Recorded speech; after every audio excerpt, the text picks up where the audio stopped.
بكلمات الله التامات من كل شيطان وهامة ومن كل عين لامة.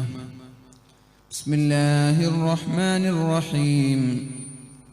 الحمد لله رب العالمين، الصلاة والسلام على سيدنا محمد أشرف المرسلين وعلى آله الفائزين برضا الله. أما بعد، أعوذ بالله من الشيطان الرجيم. بسم الله الرحمن الرحيم. ولقد أرسلنا رسلا من قبلك وجعلنا لهم أزواجا وذرية وما كان لرسول أن يأتي بآية إلا بإذن الله لكل أجل كتاب. صدق الله العلي العظيم. ബഹുനിരായ മുഅ്മിനീങ്ങളെ, പ്രഗത്ഭരായ ഉസ്താദുമാരെ, കമ്മിറ്റി ഭാരവാഹികളെ, മിനാത്തുകളെ, കുടുംബജീവിതം ഖുർആനിലൂടെ എന്ന ഒരു ടൈറ്റിലാണ് നമ്മൾ ചർച്ച ചെയ്യുന്നത്. അല്ലാഹു നമ്മുടെയൊക്കെ കുടുംബജീവിതത്തിൽ ബറക്കത്ത് ചെയ്യുമാറാവട്ടെ. എല്ലാ സ്ഥലത്തും ഇങ്ങനൊരു വിഷയം കാണാറുണ്ട്. അതിൻ്റെ അർത്ഥം എന്താണെന്ന് എനിക്ക് മനസ്സിലാവുന്നില്ല. കല്യാണം കഴിഞ്ഞിട്ട് തീരെ സമാധാനം ഇല്ലയെന്ന് എനിക്ക് തോന്നുന്നത്, അല്ലേ? അങ്ങനെ ഉണ്ടോ? വളരെ താല്പര്യത്തോടെ, വളരെ ആഗ്രഹത്തോടെ കല്യാണമൊക്കെ കഴിച്ച് കുറച്ച് കഴിയുമ്പോൾ പഠിച്ചോണ്ട് ഇത് വേണ്ടായിരുന്നല്ലോ എന്ന് ചിന്തിക്കുന്ന അവസ്ഥയിലേക്ക് ആളുകൾ എത്തുന്നുണ്ടോ എന്ന് എനിക്ക് തോന്നിപ്പോവാണ്. എല്ലാ വേദിപ്പും എടുത്തിട്ട് ഇവിടെ കുടുംബജീവിതം ഈ ഒരാഴ്ചയിൽ എത്ര സ്ഥലത്ത് ഈ വിഷയം തിന്നെന്നറിയാം. ഇൻഷാ അല്ലാഹ് ഏതായാലും അല്ലാഹു നമ്മുടെയൊക്കെ ദാമ്പത്യ ജീവിതത്തിലും നമ്മുടെ കുടുംബജീവിതത്തിലും അല്ലാഹു ബർക്കത്ത് ചെയ്യുമാറാവട്ടെ. അല്ലാഹു പരിശുദ്ധ ഖുർആനിൽ പറയുകയാണ്, ഞാൻ തുടങ്ങുന്ന വിഷയത്തിലേക്ക് തന്നെ പോവാണ്. ومن آياته أن خلق لكم من أنفسكم أزواجا لتسكنوا إليها وجعل بينكم مودة ورحمة إن في ذلك لآيات لقوم يتفكرون. അല്ലാഹു റബ്ബ് സുബ്ഹാനഹു വ തആല പരിശുദ്ധമായ ഖുർആനിലൂടെ പഠിപ്പിച്ചു തരികയാണ് നമ്മുടെ ദാമ്പത്യ ജീവിതത്തെക്കുറിച്ച്, നമ്മുടെ കുടുംബജീവിതങ്ങളെക്കുറിച്ച്. ലോകത്തുള്ള എല്ലാ അമ്പിയാക്കളും കല്യാണം കഴിച്ച ആളുകളാണ്. കല്യാണം കഴിക്കാതെ ഒരൊറ്റ ഒരാളേ ഉള്ളൂ, അത് മഹാനായ ഈസാ നബി അലൈഹിസ്സലാമാണ്. ഈസാ നബി അലൈഹിസ്സലാം രണ്ടാമത് നമ്മുടെ ഭൂമിയിലേക്ക് കടന്നു വരികയും, ഇതിന് സൗണ്ടില്ല, ആ സൗണ്ടാണ് എനിക്ക് കേൾക്കുന്നുള്ളത്, ഇതിന് സൗണ്ടില്ല. ഈസാ നബി അലൈഹിസ്സലാം രണ്ടാമത് ഭൂമിയിലേക്ക് കടന്നു വരികയും എന്നിട്ട് കല്യാണം കഴിച്ച് കുടുംബജീവിതം നയിക്കുമെന്നും അള്ളാഹുവിന്റെ ഹബീബും മഹാന്മാരായ പണ്ഡിതന്മാരും നമ്മോട് പഠിപ്പിക്കുകയാണ്. കല്യാണം വളരെ പവിത്രമാണ്. അന്നിക്കാഹു മിൻ സുന്നതി, കല്യാണം എന്നുള്ളത് എന്റെ ചര്യയിൽപ്പെട്ടതാണ്, എന്റെ സുന്നത്താണ്. ഫമൻ റഗിബ അൻ സുന്നതി ഫലൈസ മിന്നി, ആരെങ്കിലും കല്യാണം കഴിക്കാൻ താല്പര്യമില്ലാതെ, അള്ളാഹുവിന്റെ ഹബീബിന്റെ സുന്നത്ത് മുറുകെ പിടിക്കാൻ ആഗ്രഹമില്ലാതെ കല്യാണം കഴിക്കാതെ ജീവിക്കാൻ താല്പര്യപ്പെടുകയാണെങ്കിൽ ഫലൈസ മിന്നി, അവൻ എന്നിൽ പെട്ടവനല്ലെന്ന് പരിശുദ്ധ റസൂലുള്ളാഹ്. മഹാനായ അക്കാഫ് റളിയല്ലാഹു അൻഹുവിനോട് നബി തങ്ങൾ പറഞ്ഞതും ഇത് തന്നെ. എന്തേ കല്യാണം കഴിക്കാത്തതെന്ന് ചോദിച്ചപ്പോൾ, നബിയെ ഒന്നുമില്ല, വെറുതെ കഴിക്കാത്തതാണ്. പൈസയുണ്ടോ കയ്യിൽ? ഉണ്ട് നബിയെ, ഒരുപാട് പൈസയുണ്ട് നബിയെ. അപ്പോഴാണ് നബി തങ്ങൾ പറഞ്ഞത്, മോനെ പോയി കല്യാണം കഴിക്കണം. കല്യാണം കഴിക്കാത്ത ചെറുപ്പക്കാരാണ് ഏറ്റവും മോശക്കാരായി മാറുന്നത്. പിശാചിന്റെ ആയുധം കല്യാണം കഴിക്കാത്ത ചെറുപ്പക്കാരാണ്. നാട്ടിൽ ഫിത്നയുണ്ടാക്കാനും ഫസാദ് ഉണ്ടാക്കാനും പ്രശ്നങ്ങൾ ഉണ്ടാക്കാനും പിശാച് ഉപയോഗിക്കുന്ന ആയുധം അത് ചെറുപ്പക്കാരാണ്, കല്യാണം കഴിക്കാത്തവർ. നിങ്ങളിൽ ഏറ്റവും മോശമായി മരിക്കുന്നതും കല്യാണം കഴിക്കാത്ത ചെറുപ്പക്കാരാണെന്ന് പരിശുദ്ധ റസൂലുള്ളാഹ്. ശിറാറുക്കും ഉസ്സാബുക്കും, നാട്ടിൽ ചമ്മാടികളായി നടക്കുന്നതും കല്യാണം കഴിക്കാത്ത ചെറുപ്പക്കാരാണ്. അല്ലാഹു തആല അല്ലാഹുവിന്റെ ഹബീബായ റസൂലുള്ളാഹി സ്വല്ലല്ലാഹു അലൈഹി വസല്ലം പരിശുദ്ധ ഹദീസിലൂടെ പഠിപ്പിച്ചു തരുന്നുണ്ട്, ഇയ്യാകും വൽ ജുലൂസ ഫിത്തുറുഖാത്ത്, നിങ്ങൾ വഴിയിൽ ഇരിക്കാൻ പാടില്ല. വഴിയിലോ ബസ് സ്റ്റാൻഡിലോ പീടികത്തിണ്ണയിലോ റോഡിന്റെ സൈഡുകളിലോ അല്ലെങ്കിൽ ഏതെങ്കിലും ഷോപ്പിന്റെ പുറത്തിരിക്കുന്ന സ്ഥലങ്ങളിലോ നിങ്ങൾ ഇരിക്കാൻ പാടില്ല. ഇയ്യാകും വൽ ജുലൂസ ഫിത്തുറുഖാത്ത്, വഴികളിൽ നിങ്ങൾ ഇരിക്കാൻ പാടില്ല. നിങ്ങൾ ഇരിക്കേണ്ടതൊന്നുകിൽ വീട്ടിലാണ് അല്ലെങ്കിൽ പള്ളിയിലാണ്, വെറുതെ വഴിയിൽ ഇരിക്കാൻ പാടില്ല. സ്വഹാബാക്കൾ ചോദിച്ചു, മാലനാ ബുദ്ദും മിനൽ ജുലൂസ്, നബിയേ ഞങ്ങൾക്ക് ഇരിക്കാതിരിക്കാൻ പറ്റില്ല, ഞങ്ങൾക്കിരുന്നേ പറ്റൂ നബിയേ, ഞങ്ങൾക്ക് അവിടെ ഇരുന്നില്ലെങ്കിൽ ശരിയാവൂല നബിയേ. അപ്പോഴാണ് അല്ലാഹുവിന്റെ ഹബീബ് പറഞ്ഞത്, ഫഇദാ അബൈതും ഇല്ലൽ മജ്ലിസ്, നിങ്ങൾക്ക് അവിടെ ഇരിക്കാതിരിക്കാൻ പറ്റില്ലെങ്കിൽ, അവിടെ ഇരുന്നേ പറ്റുമെങ്കിൽ ഫഅതു ത്വരീഖ ഹഖഹാ, അതിന്റെ കടമകൾ, അതിന്റെ ബാധ്യതകൾ നിങ്ങൾ കൊടുക്കണം. ഓരോ വഴിക്കും ഓരോ കടമകളുണ്ട്, ഓരോ സ്ഥലത്തിനും ഓരോ ബാധ്യതയുണ്ട്, അത് നിങ്ങൾ കൊടുക്കണമെന്ന് പരിശുദ്ധ റസൂലുള്ളാഹ്. സ്വഹാബാക്കൾ ചോദിച്ചു, വമാ ഹഖ്ഖുത് ത്വരീഖ് യാ റസൂലല്ലാഹ്, നബിയേ വഴിക്കുള്ള ബാധ്യത എന്താണ്, എന്താണ് വഴിയുടെ കടമ? അപ്പോഴാണ് അല്ലാഹുവിന്റെ ഹബീബ് പറഞ്ഞത്, ഗള്ളുൽ ബസ്വരി, കണ്ണ് ചിമ്മണം അവിടെ ഇരുന്നാൽ. അവിടെ ഇരുന്നാൽ അതിലൂടെ അന്യ പെണ്ണുങ്ങൾ പോയേക്കാം, അന്യ സ്ത്രീകൾ പോയേക്കാം.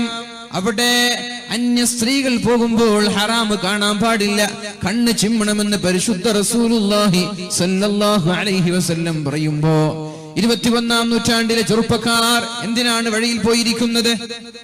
അത്യാവശ്യത്തിന് ഇരിക്കുകയാണോ? അല്ല, പെണ്ണിനെ കാണാൻ വേണ്ടി, കമന്റ് അടിക്കാൻ വേണ്ടി പൂവാലന്മാരായി നമ്മുടെ ചെറുപ്പക്കാർ ബസ് സ്റ്റാൻഡിൽ ഇരിക്കുമ്പോൾ അള്ളാഹുവിന്റെ ഹബീബ് പറഞ്ഞത്, അത്യാവശ്യമാണെങ്കിൽ വരെ അവിടെ ഇരുന്നാൽ ഹറാമ് കാണാൻ പാടില്ല. ഹറാമ് കാണാൻ വേണ്ടി നമ്മളവിടെ പോയിരിക്കുകയാണ്. നബി തങ്ങളുടെ വാക്കുമായി വല്ല ബന്ധവുമുണ്ടോ? നബി തങ്ങൾ പറഞ്ഞു, ശിറാറുക്കും ഉസ്സാബുക്കും, നിങ്ങളിൽ ഏറ്റവും മോശക്കാർ, ഏറ്റവും ചെമ്മാടികൾ, അത് കല്യാണം കഴിക്കാത്ത, ഞാൻ ബാച്ചിലർ ആണെന്ന് പറഞ്ഞ് അഭിമാനം കൊള്ളുന്ന ചെറുപ്പക്കാരാണ്. ഇനി കല്യാണം കഴിഞ്ഞ ആളും വായ നോക്കിയിരിക്കുന്നുണ്ടാകും, അവരെ കുറിച്ച് ചർച്ചയില്ല നമ്മള്, അല്ലെ? കല്യാണം കഴിഞ്ഞിട്ടുണ്ട്, ഒരു മാറ്റമില്ല, എന്നെ ആ പീടികത്തിണ്ണയിലുണ്ട്, ബസ് സ്റ്റാൻഡിലുണ്ട്, എവിടെയൊക്കെ കമന്റ് അടിക്കാനും വായ നോക്കാനും പോകുന്നുണ്ടോ? ബൈക്കിൽ വൈകുന്നേരം സ്കൂൾ വിട്ടപ്പോ അവിടെ പോവാനുണ്ട്. അയാളെ കുറിച്ചിട്ട് എന്ത് പറയാനാ? കല്യാണം കഴിച്ചിട്ടെങ്കിലും നന്നാവണ്ടേ, അറ്റ്ലീസ്റ്റ് ചുരുങ്ങിയത് ബോധമുണ്ടാവും. അല്ലാഹു നമ്മൾക്കൊക്കെ ബോധം നൽകുമാറാവട്ടെ. ഏതായാലും വഴിയുടെ കടമ എന്താണ്? ഗള്ളുൽ ബസ്വർ, കണ്ണ് ചിമ്മണം. അതേപോലെ വഖഫുൽ അദാ, വഴിയിൽ ബുദ്ധിമുട്ടിക്കാൻ പാടില്ല. വരുന്ന ആളുകളെ കുറിച്ച് കുറ്റം പറയാനോ അവിടെ പ്രശ്നങ്ങൾ ഉണ്ടാക്കാനോ അവിടെ യാതൊരു കുഴപ്പങ്ങൾ ഉണ്ടാക്കാനോ പാടില്ല. വറദ്ദുസ്സലാം, സലാം അടക്കണം. ആരെങ്കിലും സലാം പറഞ്ഞാൽ വൽ അംറു ബിൽ മഅറൂഫി, നന്മ കൊണ്ട് കൽപ്പിക്കണം. ചെറുപ്പക്കാർ ശ്രദ്ധിക്കണം. വഴിയിലിരിക്കുന്ന ചെറുപ്പക്കാർ, പിടികത്തുണ്ണയിലിരിക്കുന്ന ചെറുപ്പക്കാർ, ക്ലബിലിരിക്കുന്ന ചെറുപ്പക്കാർ ഈ വിഷയം ശ്രദ്ധിക്കണം. എന്തിനാണ് ക്ലബിൽ പോയിരിക്കുന്നത്?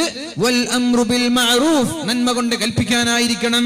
നിസ്കരിക്കാത്തവനെ ബാങ്ക് വിളിക്കുമ്പോ പള്ളിയിലേക്ക് കൊണ്ടുപോകാനായിരിക്കണം. അല്ലാഹു തൗഫീഖ് ചെയ്യുമാറാവട്ടെ. ആ ചെറിയ ബോക്സ് തിരിക്കും, എത്തല്ലേ?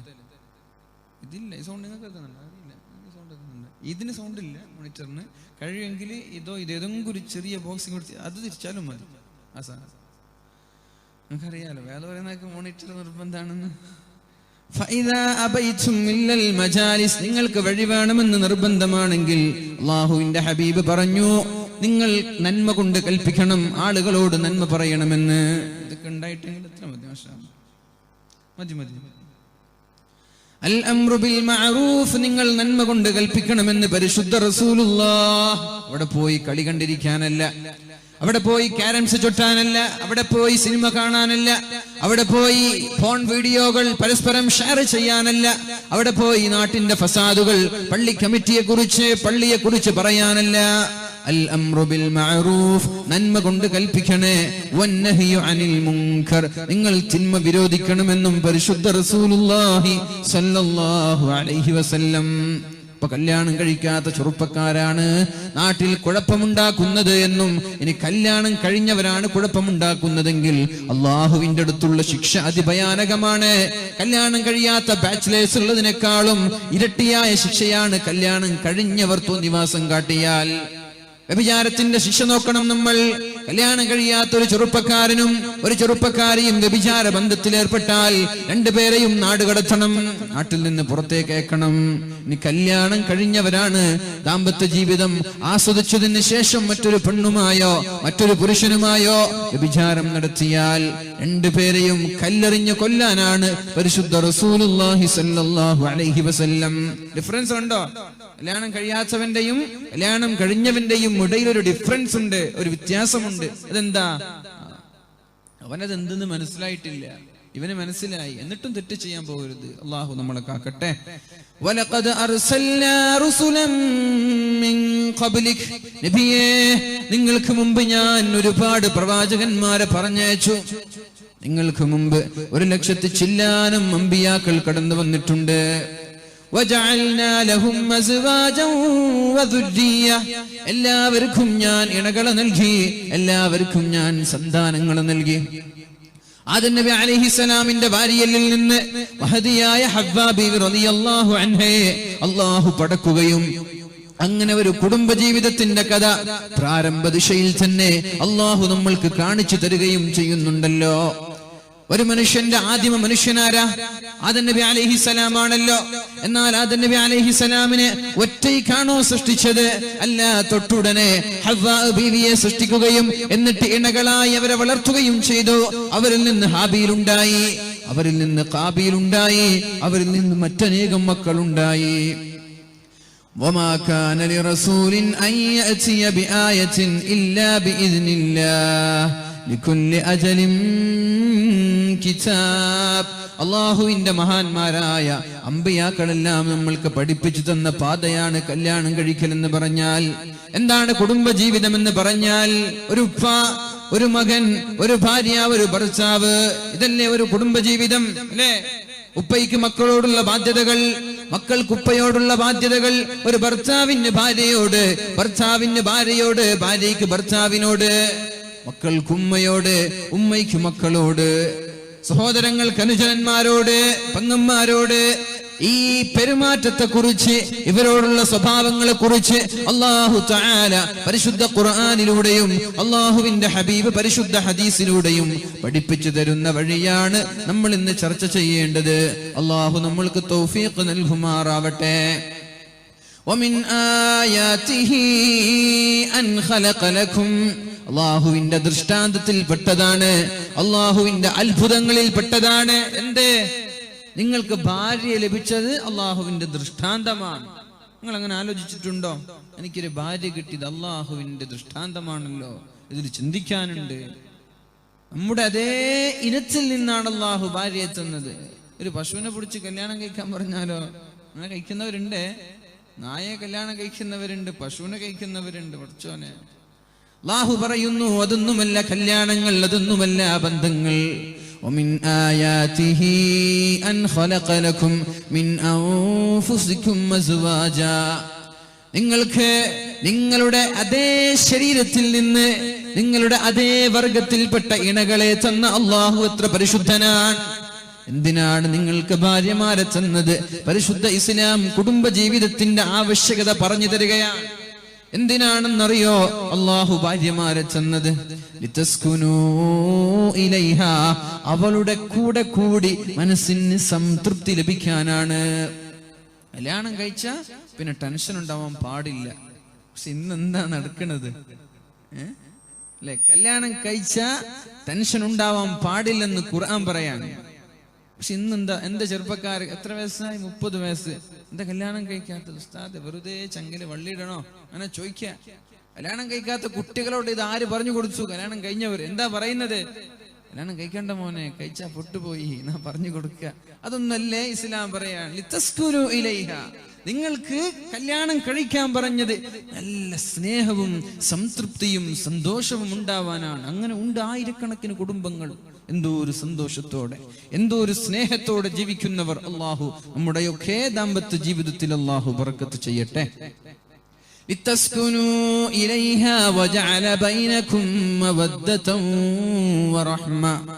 ഇന്നലെ വരെ ആരുമല്ലാത്ത ഒരു പെണ്ണ് ഇന്ന് ഭർത്താവില്ലാതെ ജീവിക്കാൻ കഴിയുന്നില്ലല്ലോ. കല്യാണത്തിന്റെ ആദ്യ രാത്രികളിൽ ഭർത്താവിന്റെ കൂടെ ഉറങ്ങുവാനും ഭർത്താവിന്റെ കൂടെ ജീവിക്കുവാനും മടികാട്ടുന്ന പെണ്ണ്, ഭർത്താവിന്റെ കൂടെ ജീവിക്കാൻ പേടി തോന്നുന്ന പെണ്ണ്, 2 ദിവസം കഴിയുമ്പോൾ പിന്നെ ഭർത്താവില്ലാതെ ജീവിക്കാൻ പറ്റുന്നില്ല അല്ലേ? പിന്നെ ഉപ്പയെക്കാളും ഉമ്മയെക്കാളും ചങ്ങാതിമാരെക്കാളൊക്കെ സ്നേഹം ആരോടാ? ഈ ഭർത്താവിനോട്. ഏത് ഭർത്താവ്? 2 ദിവസം മുമ്പ് വരെ എങ്ങനെയാണാവോ എന്റെ ഭർത്താവിന്റെ കൂടെ ഉപ്പയില്ലാതെ ഉമ്മയില്ലാതെ ആങ്ങളമാരില്ലാതെ ഞാൻ ജീവിക്കുന്നത് എന്ന് കരുതിയ പെണ്ണിന് കല്യാണം കഴിഞ്ഞ് 2 ദിവസമാകുമ്പോൾ ഭർത്താവില്ലാതെ ജീവിക്കാൻ പറ്റുന്നില്ല. എന്റെ അല്ലാഹു പറയാണ്, വജഅല ബൈനകും മവദ്ദതൻ വറഹ്മ, നിങ്ങൾക്കിടയിൽ സ്നേഹമുണ്ടാക്കി തന്നത് ഞാനാണ്. ഏതോ മുഖ്മൂലയിൽ നിന്നൊരു പെണ്ണിനെ കല്യാണം കഴിച്ചു മുമ്പ് കണ്ടിട്ടില്ല, ആ കുടുംബത്തെ അറിഞ്ഞിട്ടില്ല. പക്ഷേ കല്യാണം കഴിയുമ്പോഴേക്കും നിങ്ങളുടെ മനസ്സിൽ സ്നേഹം തന്നത് ഞാനാ.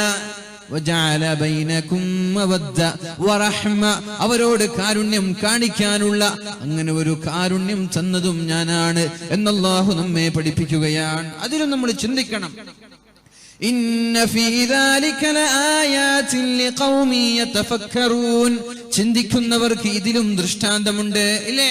ഇന്നലെ വരെ പരിചയമില്ലാത്തവർ പെട്ടെന്നങ്ങോട്ട് സ്നേഹത്തിന്റെ പ്രതീകങ്ങളായി മാറുന്നത് ചിന്തിക്കുന്ന ആളുകൾക്ക് അതിൽ ദൃഷ്ടാന്തമുണ്ട് എന്ന് പരിശുദ്ധ ഖുർആനിൽ അല്ലാഹു നമ്മെ പഠിപ്പിക്കുകയാണ്. അല്ലാഹു നമ്മൾക്ക് നല്ല രീതിയിൽ സന്തോഷത്തോടെ ജീവിക്കുവാൻ തൗഫീഖ് ചെയ്യട്ടെ.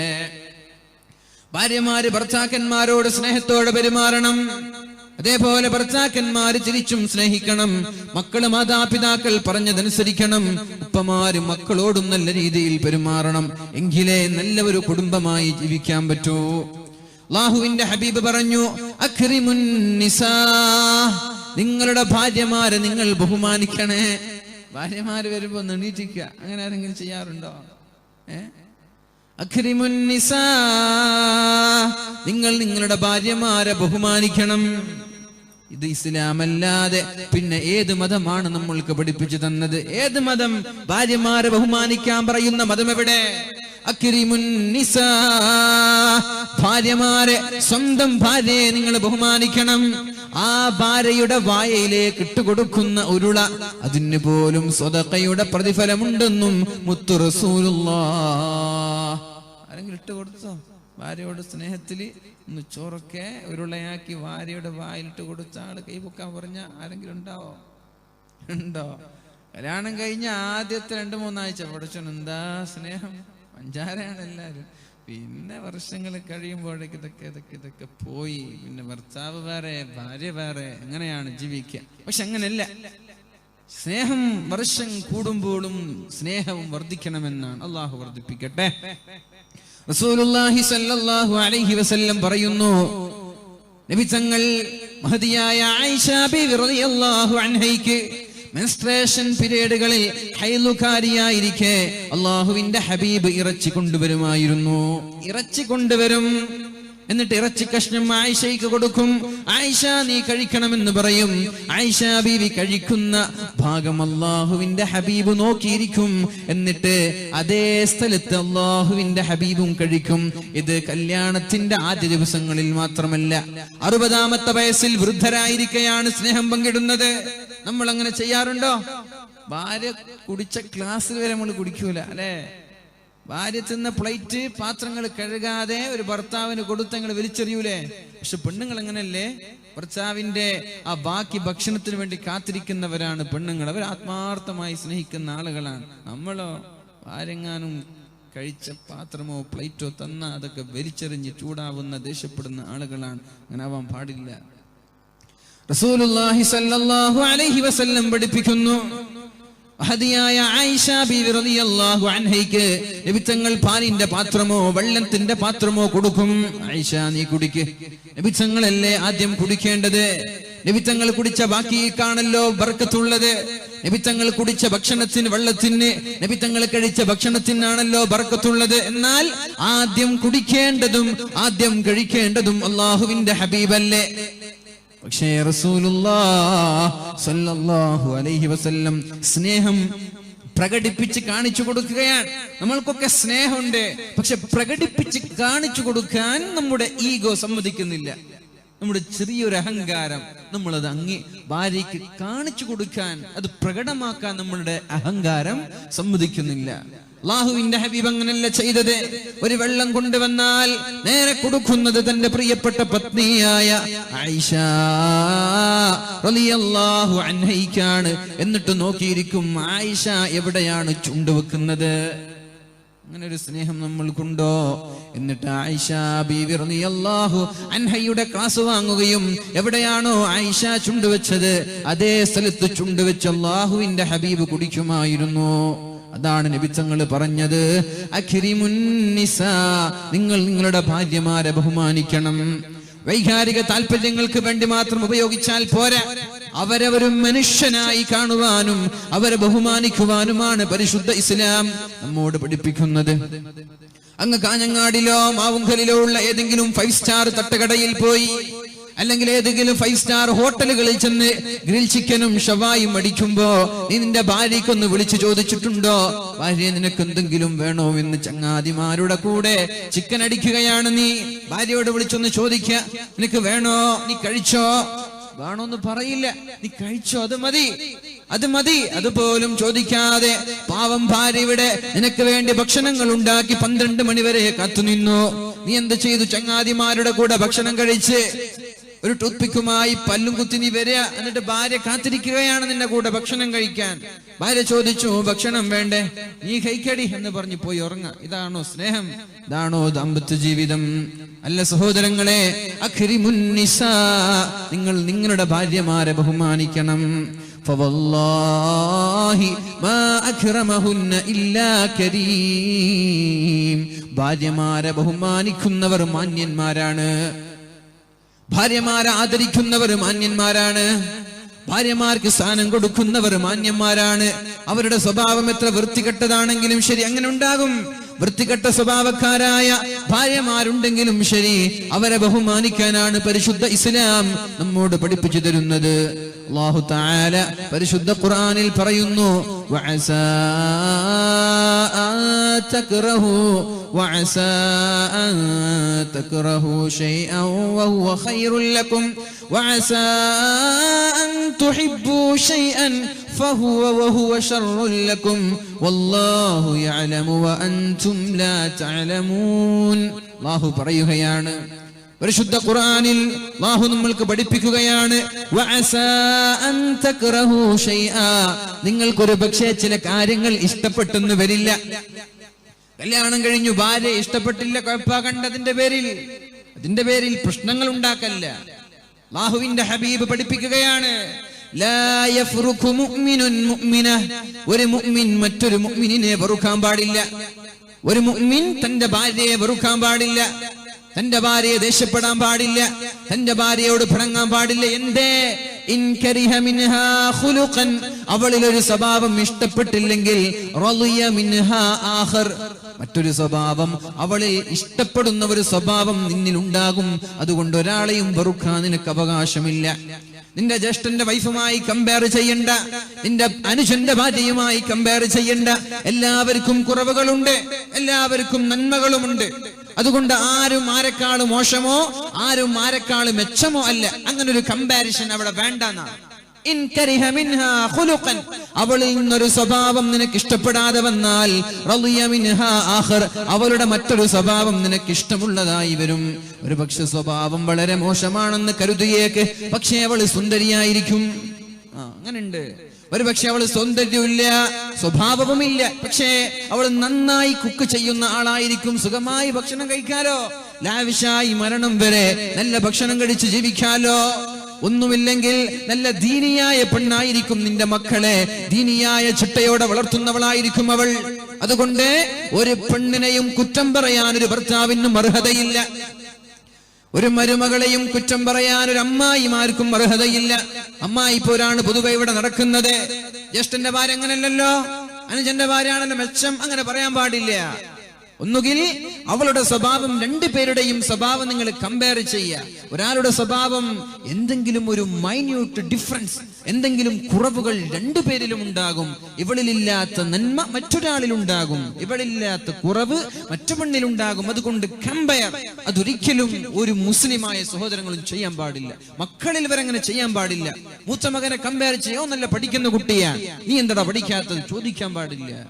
മൂത്ത ജ്യേഷ്ഠനില്ലാത്ത, മൂത്ത മകനില്ലാത്ത എന്തോ ഒരു പ്ലസ് പോയിന്റ് ഈ ചെറിയ മകനുണ്ടാകും.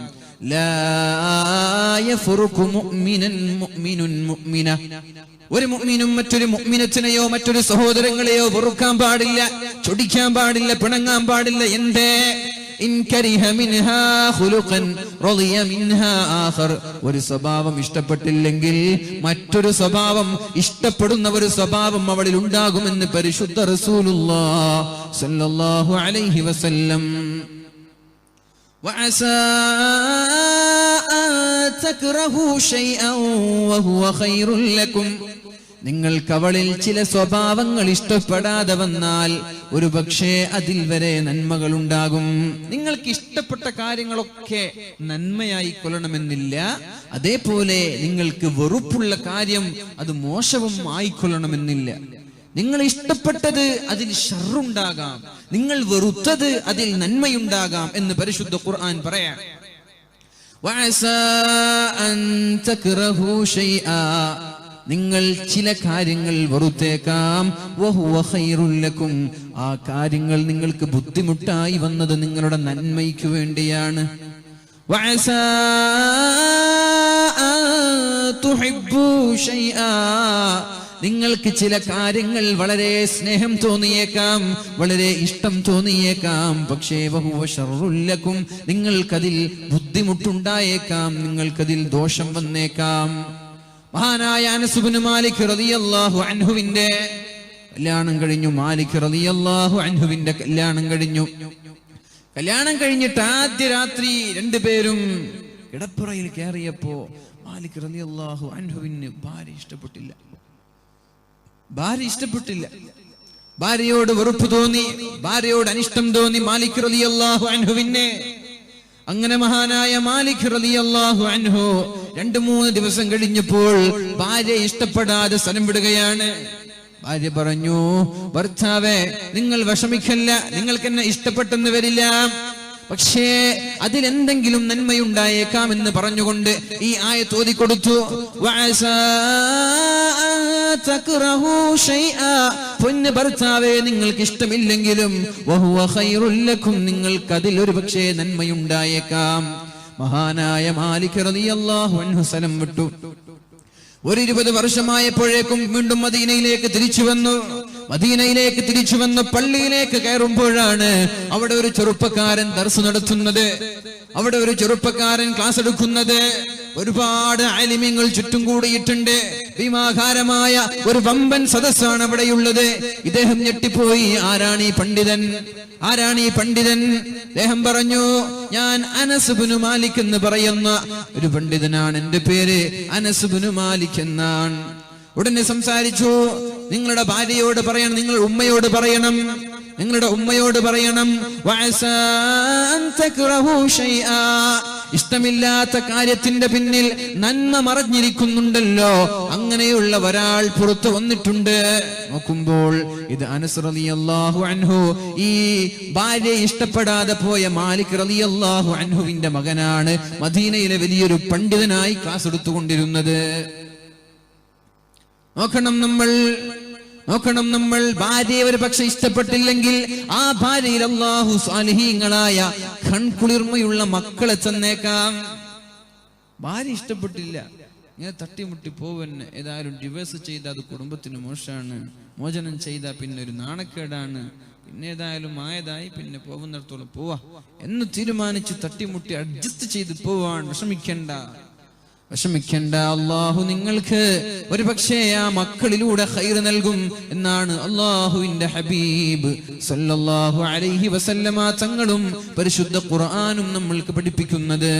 ഇഷ്ടമുള്ള കാര്യങ്ങളിലൊക്കെ നന്മയുണ്ട് എന്ന് പറയാൻ പറ്റൂല, അതേപോലെ എല്ലാ ഇഷ്ടമില്ലാത്ത കാര്യങ്ങളും ദോഷമാണെന്നും പറയാൻ പറ്റൂല. ഒരു മുഅ്മിൻ അത് മനസ്സിലാക്കണം. എന്തെങ്കിലും പ്രതിസന്ധി വന്നാൽ, എന്തെങ്കിലും പ്രയാസങ്ങൾ വന്നാൽ ഒരിക്കലും വിഷമിക്കാൻ പാടില്ല. അല്ലാഹു ഇതിന്റെ പിന്നിൽ ഒരു ഖൈർ എനിക്ക് കരുതിയിട്ടുണ്ടാകാം. ഇന്ന മഅൽ ഉസ്രി യുസ്റാ, ഇന്ന മഅൽ ഉസ്രി യുസ്റാ. ഒരു പ്രയാസം വന്നാൽ തൊട്ടുടനെ ഒരു എളുപ്പമുണ്ടാകുമെന്നും ഒരു ഖൈറുണ്ടാകുമെന്നും ഒരു മുസ്ലിം കരുതണേ. അത് പരിശുദ്ധ ഖുർആനിൽ അല്ലാഹു നമ്മെ പഠിപ്പിക്കുകയാണ്. അല്ലാഹു നമ്മൾക്ക് തൗഫീഖ് ചെയ്യട്ടെ. അല്ലാഹു നമ്മുടെ ഭാര്യമാരെ ദീനീ ബോധമുള്ളവരാക്കുമാറാവട്ടെ. അല്ലാഹു നമ്മുടെ മക്കളെ സ്വാലിഹീങ്ങളിൽ പെടുത്തുമാറാവട്ടെ. റസൂലുള്ളാഹി സ്വല്ലല്ലാഹു അലൈഹി വസല്ലം നമ്മോട് പഠിപ്പിച്ചു, നിങ്ങൾക്ക് ദീർഘായുസ് വേണോ? ഒരുപാട് കാലം ജീവിക്കാൻ ആഗ്രഹമുണ്ടോ? ആരുടെ മുമ്പിലും ബെഗ് ചെയ്യാതെ, ആരുടെ മുമ്പിലും യാചിക്കാതെ, ആരോടും ചോദിക്കാതെ ഇസ്സത്തോടെ ജീവിക്കാൻ ആഗ്രഹമുണ്ടോ? മരിക്കുന്ന സമയത്ത് ഈമാൻ സലാമത്തായി മരിക്കാൻ ആഗ്രഹമുണ്ടോ? നിങ്ങൾ ചെയ്യേണ്ടത് 2 കാര്യമാണ്. ഇന്ന സ്വദഖ, നിങ്ങൾ സ്വദഖ ചെയ്യണം. എന്തിന് സ്വദഖ ചെയ്യണം? എന്തിന്? ആയുസ് ദീർഘി കിട്ടാൻ വേണ്ടി, ആയുസ് നീട്ടി കിട്ടാൻ വേണ്ടി. അതേപോലെ തന്നെ നിങ്ങൾ കുടുംബബന്ധം ചേർക്കണം. കുടുംബക്കാരെ പരസ്പരം കാണണം. മുച്ചാപ്പമാരെ, അളാപ്പമാരെ, അതേപോലെ അമ്മായിമാരെ, അമ്മാവന്മാരെ, ഉപ്പുപ്പമാരെ, ജ്യേഷ്ഠന്മാരെ, അനുജന്മാരെ എല്ലാവരുടെയും വീടുകളിൽ ചെന്ന് ഒന്ന് കാണുന്നത് നല്ലതാണ്. ഈ പരിശുദ്ധമായ റജബ് മാസത്തിൽ അതിന് പ്രത്യേകമായ സുന്നത്തും കൂടിയുണ്ട്, പ്രത്യേകമായ പ്രതിഫലം കൂടിയുണ്ട്. പ്രത്യേകിച്ചിട്ട് സ്കൂളിന്റെ വെക്കേഷൻ അല്ലേ?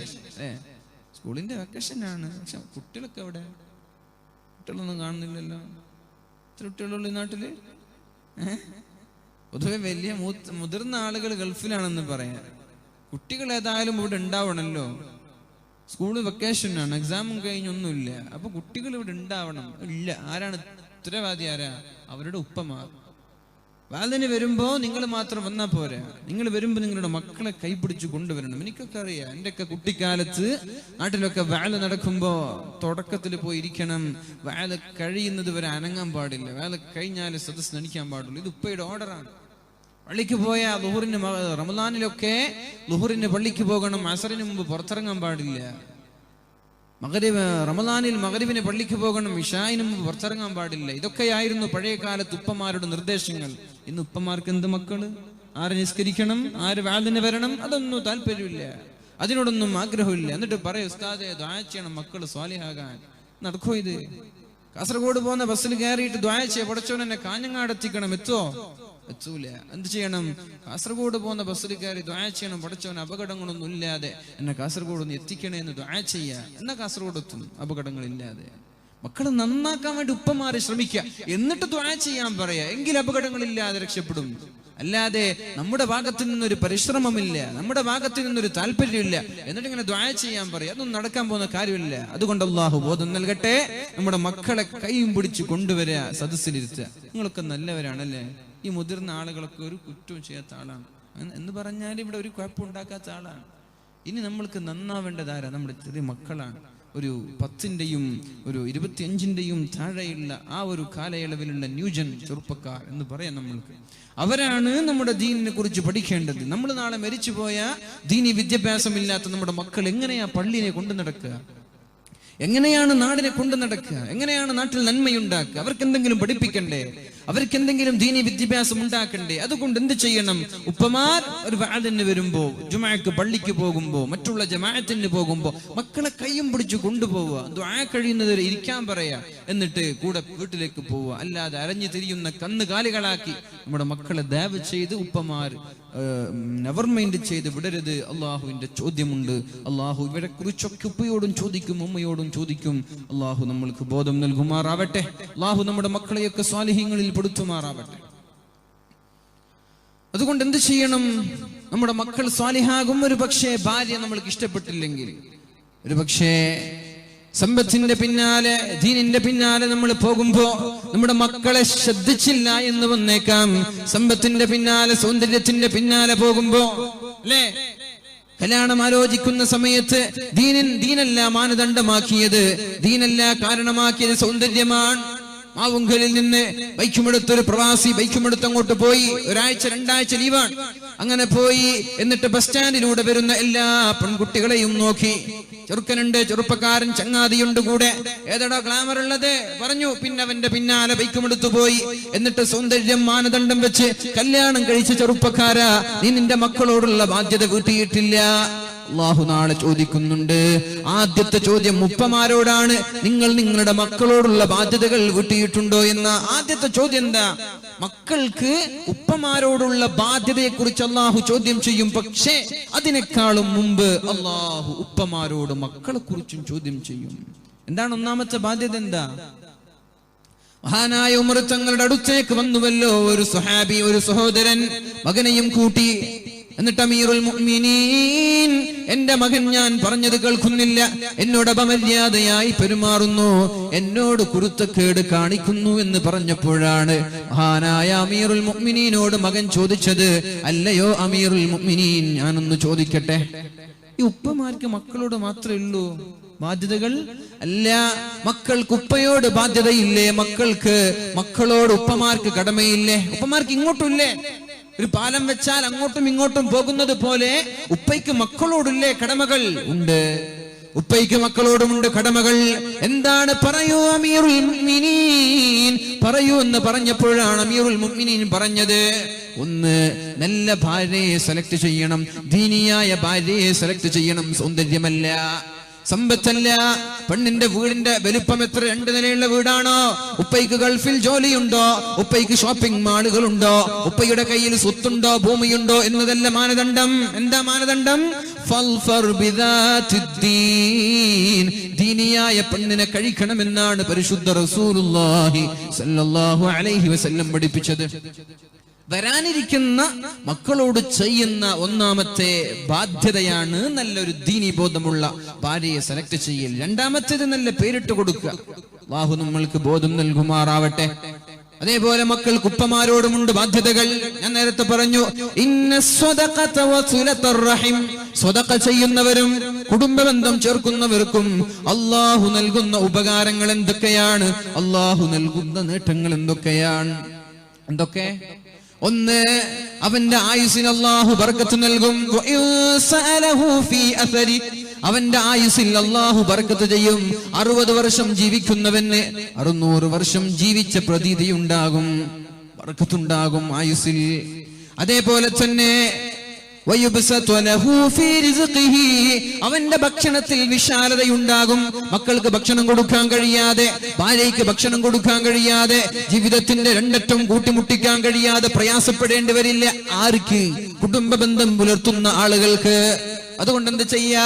പ്രത്യേകിച്ച് പ്രവാസികളായ ആളുകളൊക്കെ 2 മാസത്തിന് നാട്ടിലേക്ക് കടന്നു വന്നാൽ ഒരു ഫ്രൂട്ട്സിന്റെയോ ബേക്കറിയുടെയോ കവറുമായി നമ്മുടെ കുടുംബക്കാരുടെ വീട്ടിലേക്ക് ചെല്ല. ഉപ്പമാരുടെ ചങ്ങാതിമാരുടെ വീട്ടിലേക്ക്, ഉപ്പമാരുടെ പെങ്ങന്മാരുടെ വീട്ടിലേക്ക്, ഉപ്പമാരുടെ ജ്യേഷ്ഠാനുജന്മാരുടെ വീട്ടിലേക്ക്, ഉമ്മമാരുടെ ആങ്ങളമാരുടെ ഉമ്മമാരുടെ ജ്യേഷ്ഠാനുജത്തിമാരുടെ വീട്ടിലേക്കൊക്കെ എന്തെങ്കിലും കവറുമായി കുടുംബസമേതം കാറിലൂടെയോ ബസ്സിലൂടെയോ ഓട്ടോറിക്ഷയിലൂടെയോ ഒന്ന് ചെല്ലുന്നത് നിങ്ങളുടെ രോഗങ്ങളിൽ നിന്ന് നിങ്ങളെ കാക്കാൻ കാരണമാണ്. രോഗങ്ങൾ ഉണ്ടാവൂല, ആയുസ്സിൽ ബറക്കത്തുണ്ടാകുമെന്ന് പറഞ്ഞാൽ എന്താ? രോഗങ്ങളില്ലാതെ, പ്രയാസങ്ങളില്ലാതെ ജീവിക്കാൻ പറ്റുമെന്നാണ് പരിശുദ്ധ റസൂലുള്ളാഹി സ്വല്ലല്ലാഹു അലൈഹി വസല്ലം നമ്മോട് പഠിപ്പിക്കുന്നത്. അല്ലാഹു തൗഫീഖ് ചെയ്യട്ടെ. അല്ലാഹുവിന്റെ ഹബീബായ മുത്ത് റസൂലുള്ളാഹി സ്വല്ലല്ലാഹു അലൈഹി വസല്ലം ഹിറാ ഗുഹയിലേക്ക് കയറി ചെല്ലുന്നുണ്ടല്ലോ തന്റെ 40ാമത്തെ വയസ്സിൽ. 40ാമത്തെ വയസ്സിൽ ഹിറാ ഗുഹയിലേക്ക് ചെല്ലുന്നുണ്ട്. ഹിറാ ഗുഹ കയറിയാളൊന്ന് കൈപൊക്കെ. ഹിറാ ഗുഹ ആരും പോയിട്ടില്ലേ? മാഷാ അല്ലാഹ്, ഒരാളുണ്ട്. അങ്ങനെ എളുപ്പമല്ലേ കയറാൻ? അല്ലേ? പോയിട്ടുണ്ടല്ലേ? എളുപ്പമല്ലേ? എളുപ്പമാണ്. നിങ്ങൾ എത്തിനെവിടെ? പോയി നോക്കണം, എളുപ്പമാണെന്ന് അറിയാൻ. പോയാലും തീരാത്ത ഒരു മലയാണ്. അവിടേക്ക് അള്ളാഹുവിന്റെ ഹബീബ് ദിവസവും പോയി അവിടെ ഒരു ഗുഹയിൽ താമസിക്കുകയാണ്. ഖദീജ ബീവി ഭാര്യയാണല്ലോ. ദിവസവും 3 പോയ ആൾക്ക് അതിന്റെ ആ ഒരു ഭീകരത മനസ്സിലാവും, അതിന്റെ പ്രയാസം മനസ്സിലാവുള്ളൂ. 3 പ്രാവശ്യമൊക്കെ ഖദീജ ബീവി തന്റെ 60ാമത്തെ വയസ്സിൽ ആ മലമുകളിൽ കയറി നബി തങ്ങൾക്ക് ഭക്ഷണം കൊടുത്തിരുന്നു എന്ന് പറയുമ്പോൾ സുബ്ഹാനല്ലാഹ്, ഒരു പ്രാവശ്യം കയറാൻ നമ്മൾക്ക് മടിയാണ്. പകുതിയിൽ കുറെ ഇരുന്നു, ഒരു നടുവിന് കൈ കൊടുത്തു, ഉടച്ചനെ കുറച്ച് വെള്ളമൊക്കെ കുടിച്ചു, പിന്നെ വീണ്ടും പോവന്നെ.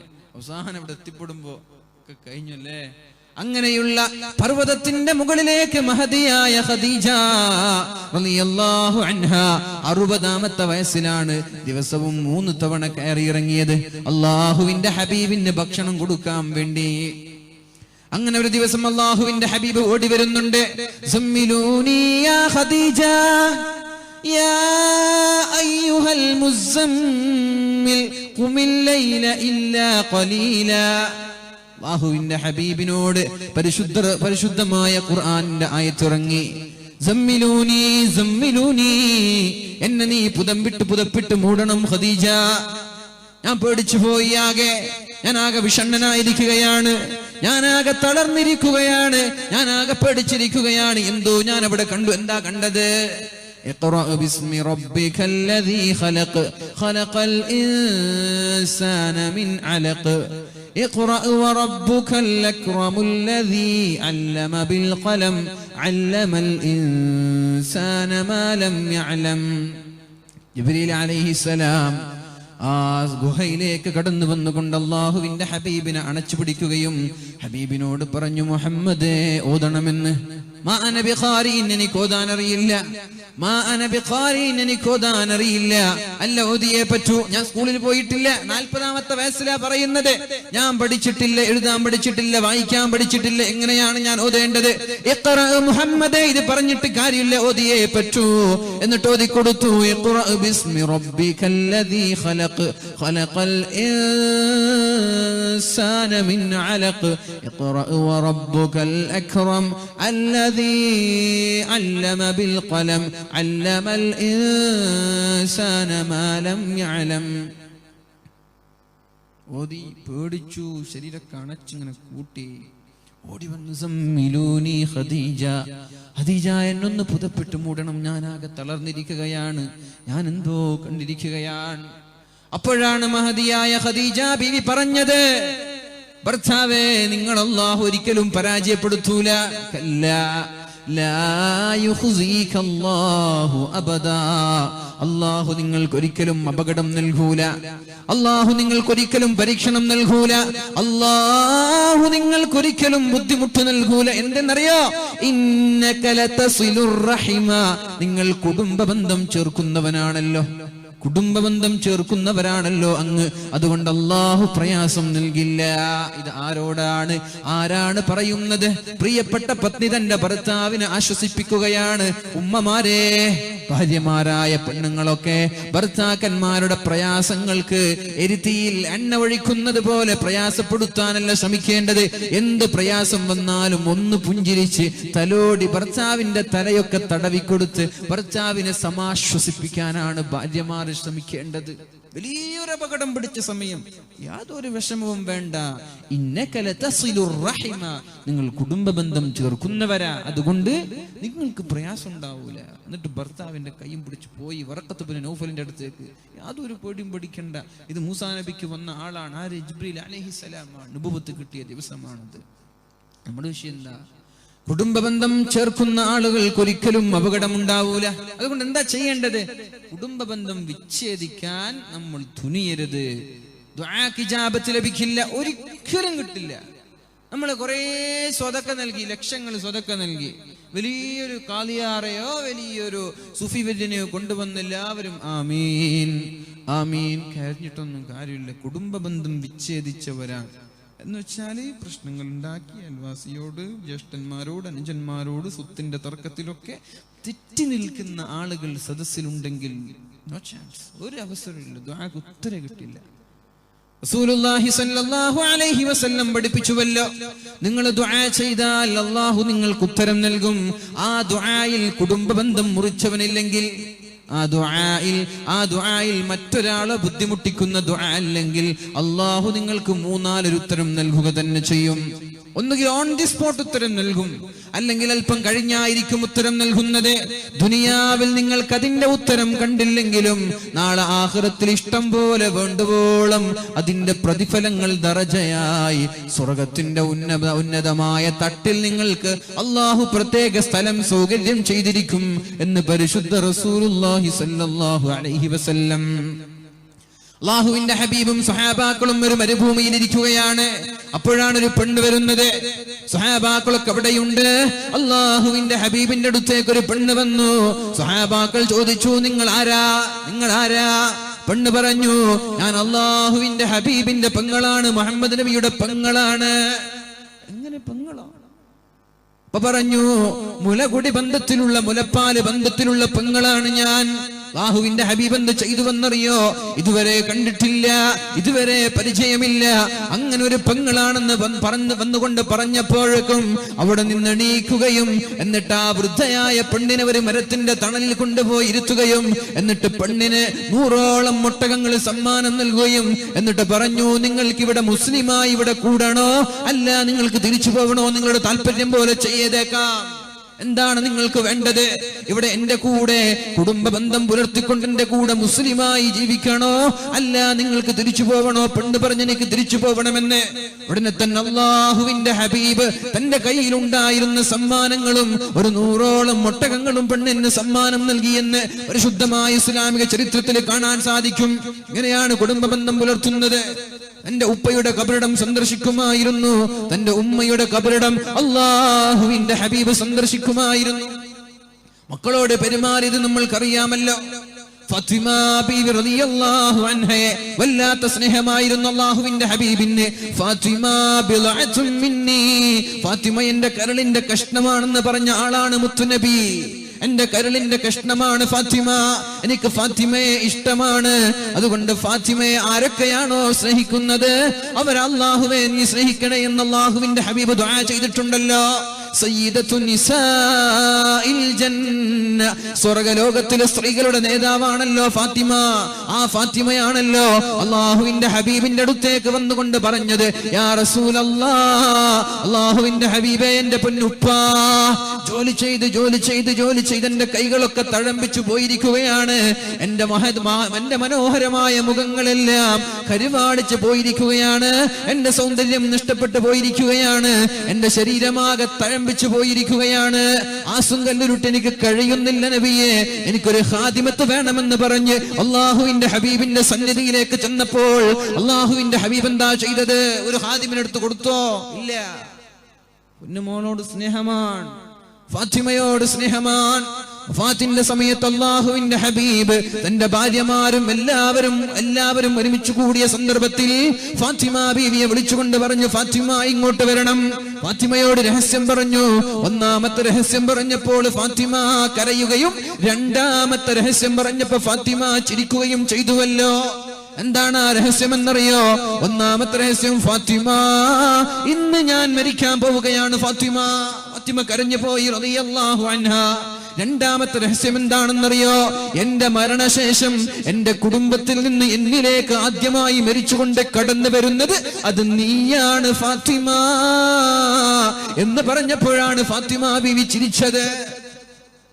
ആ ഫാത്തിമയാണ് വരുന്നത്, അല്ലാഹുവിന്റെ ഹബീബിന്റെ അടുത്തേക്ക് വരുന്നത്. യാ റസൂലല്ലാഹ്, എന്റെ ഉപ്പ എന്റെ കൈകൾ ഇതാ തഴമ്പിച്ചിരിക്കുകയാണ്. പൊന്നു സഹോദരിമാരെ, നിങ്ങളോടാണ് ഇത് ഞാൻ പറയുന്നത്. ഭർത്താവിന്റെ കയ്യിൽ കാശില്ലാതെ പ്രയാസപ്പെടുന്ന ബുദ്ധിമുട്ടുന്ന ഭർത്താക്കന്മാരെ എന്തൊക്കെയോ പറഞ്ഞ് വിഷമിപ്പിക്കാൻ പാടില്ല. അത് വേണം, ഇത് വേണം, വസ്ത്രം വേണം, വീട്ടിലേക്കുള്ള വാഷ് മെഷീൻ വേണം, ഫ്രിഡ്ജ് വേണം എന്നൊക്കെ പറഞ്ഞ് കാശില്ലാതെ പ്രയാസപ്പെടുന്ന ഭർത്താക്കന്മാരെ ഓരോ പരാതികൾ പറഞ്ഞ് നിങ്ങൾ ബുദ്ധിമുട്ടിക്കാനോ അവരെ വേദനിപ്പിക്കാനോ പാടില്ല. എന്താണ് അവരുടെ കയ്യിലുള്ളത് അതനുസരിച്ച് ജീവിക്കാനാണ് പരിശുദ്ധ ഇസ്ലാം പഠിപ്പിക്കുന്നത്. അവരെ പ്രയാസപ്പെടുത്താനല്ല, അവരെ ബുദ്ധിമുട്ടിക്കാനല്ല. നിങ്ങളുടെ കയ്യിൽ എന്തെങ്കിലും സ്വർണ്ണാഭരണങ്ങളോ നിങ്ങളുടെ കയ്യിൽ നിങ്ങളുടെ ഉപ്പമാരോ അങ്ങളമാരോ നൽകിയ സമ്പത്തുണ്ടെങ്കിൽ വരെ നിങ്ങളുടെ ഭർത്താക്കന്മാർക്ക് കൊടുക്കാനാണ് പരിശുദ്ധ റസൂലുള്ളാഹി സ്വല്ലല്ലാഹു അലൈഹി വസല്ലം പഠിപ്പിച്ചത്.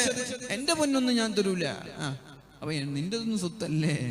അങ്ങനെയുണ്ട് ചില പെണ്ണുങ്ങൾ, എന്റെ പൊന്ന് ഞാൻ എടുക്കാൻ വിടൂല.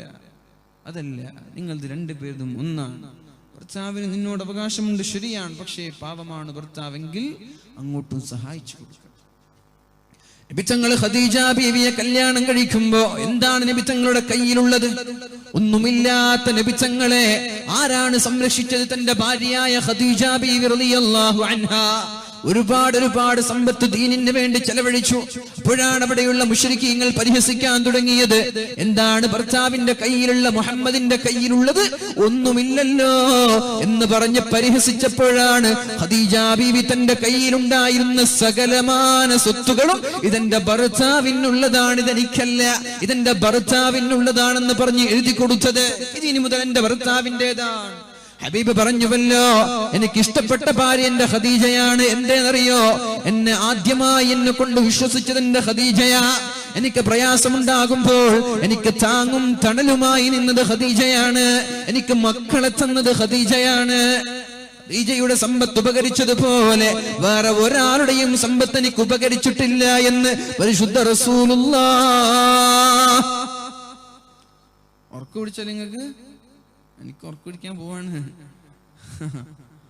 ഒന്ന് ഉഷാറാവെല്ലാരും എണീറ്റിക്കല്ലേ, കുറച്ച് സമയം ഒന്ന് എണീറ്റിരിക്കും. സല്ലു അലാ സയ്യിദിനാ മുഹമ്മദ്. ഒരു 3 സ്വലാത്ത് ഇല്ലേ ഓപ്പറേറ്ററുകള് പോയായില്ലേ?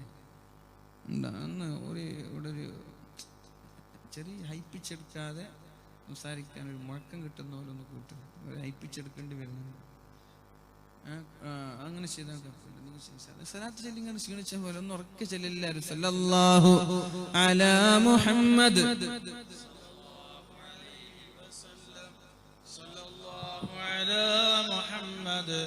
സല്ലല്ലാഹു അലൈഹി വസല്ലം സല്ലല്ലാഹു അലാ മുഹമ്മദ് സല്ലല്ലാഹു അലൈഹി വസല്ലം സല്ലല്ലാഹു അലാ മുഹമ്മദ് സല്ലല്ലാഹു അലൈഹി വസല്ലം اللهم صل على محمد يا رب صل عليه وسلم.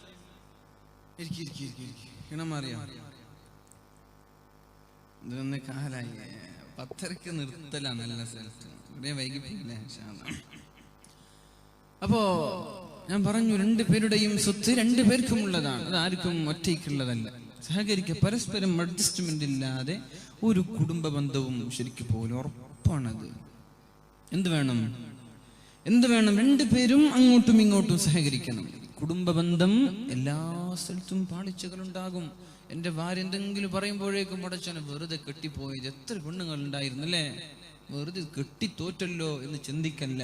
അല്ലാഹുവിന്റെ ഹബീബ് ഭാര്യമാരിൽ നിന്ന് ഇതിനേക്കാളും വലിയ പ്രയാസങ്ങൾ നേരിട്ടിട്ടുണ്ട്. അത് നമ്മൾ മനസ്സിലാക്കണം. നബിതങ്ങൾ പോലും ഭാര്യമാരെ കൺട്രോൾ ചെയ്യാൻ പറ്റിയിട്ടില്ല. അവരുടെ ജീവിതം സന്തുഷ്ടമായിരുന്നു. എന്നാലും ഭാര്യമാർ കുഴപ്പങ്ങൾ ഉണ്ടാക്കിയിട്ടുണ്ട് ഒരുപാട് തവണ, കുറച്ചൊന്നല്ല. ആയിഷ ബീവി കുഴപ്പങ്ങൾ ഉണ്ടാക്കിയിട്ടുണ്ട്. എല്ലാ ഭാര്യമാരും കുഴപ്പങ്ങൾ ഉണ്ടാക്കിയിട്ടുണ്ട്. കുഴപ്പമുണ്ടാക്കുമ്പോൾ എന്ത് കരുതാ, എന്നെക്കാളൊക്കെ എത്രയോ വലിയ ആളാണ് അല്ലാഹുവിന്റെ റസൂൽ സല്ലല്ലാഹു അലൈഹി വസല്ലം. ആ നബിക്ക് പോലും പ്രയാസം സഹിച്ചെങ്കിൽ ഞാൻ സഹിക്കണ്ടേ? അങ്ങനെ സഹിക്കുക. അല്ലാഹുവിന്റെ ഹബീബ് പറഞ്ഞ ആ ഹദീസ് ഞാൻ പറഞ്ഞല്ലോ, അക്രിമുൻ നിസാ, നിങ്ങൾ നിങ്ങളുടെ ഭാര്യമാരെ ബഹുമാനിക്കണം. ഫവല്ലാഹി മാ അക്രമഹുന്ന ഇല്ലാ കരീം. ഭാര്യമാരെ ബഹുമാനിക്കുന്നത് മാന്യന്മാരാണ്. വമാ അഹാനഹുന്ന ഇല്ലാ ലഈം. ഭാര്യമാരെ വിഷമിപ്പിക്കുന്നത്, അടിക്കുന്നത്, അവരെ കുറ്റം പറയുന്നത്, അവരെ ചീത്ത പറയുന്നത്, അവരെ തെറി പറയുന്നത്, അവരെ ആട്ടിയോടിക്കുന്നത്, അവരെ ഡിവേഴ്സ് ചെയ്യുന്നത് വരെ ആരാണ്? നീചന്മാരാണ്.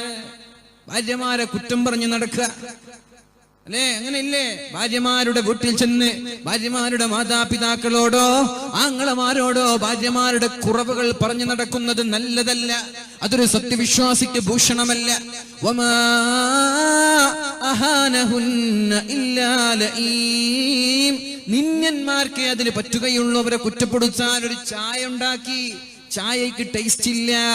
എങ്ങനെയാണ് പൊന്നു സഹോദരാ ആ ചായക്ക് ടേസ്റ്റ് ഇല്ലാത്തതിന്റെ പേരിൽ ഭാര്യയെ കുറ്റപ്പെടുത്താൻ പറ്റുന്നത്?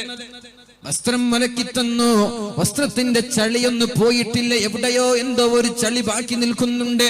അതിന്റെ പേരിൽ ഭാര്യയെ അടിക്കുവാനും ഭാര്യയെ കുറ്റപ്പെടുത്തുവാനും ആരാണ് സമ്മതം തന്നത്?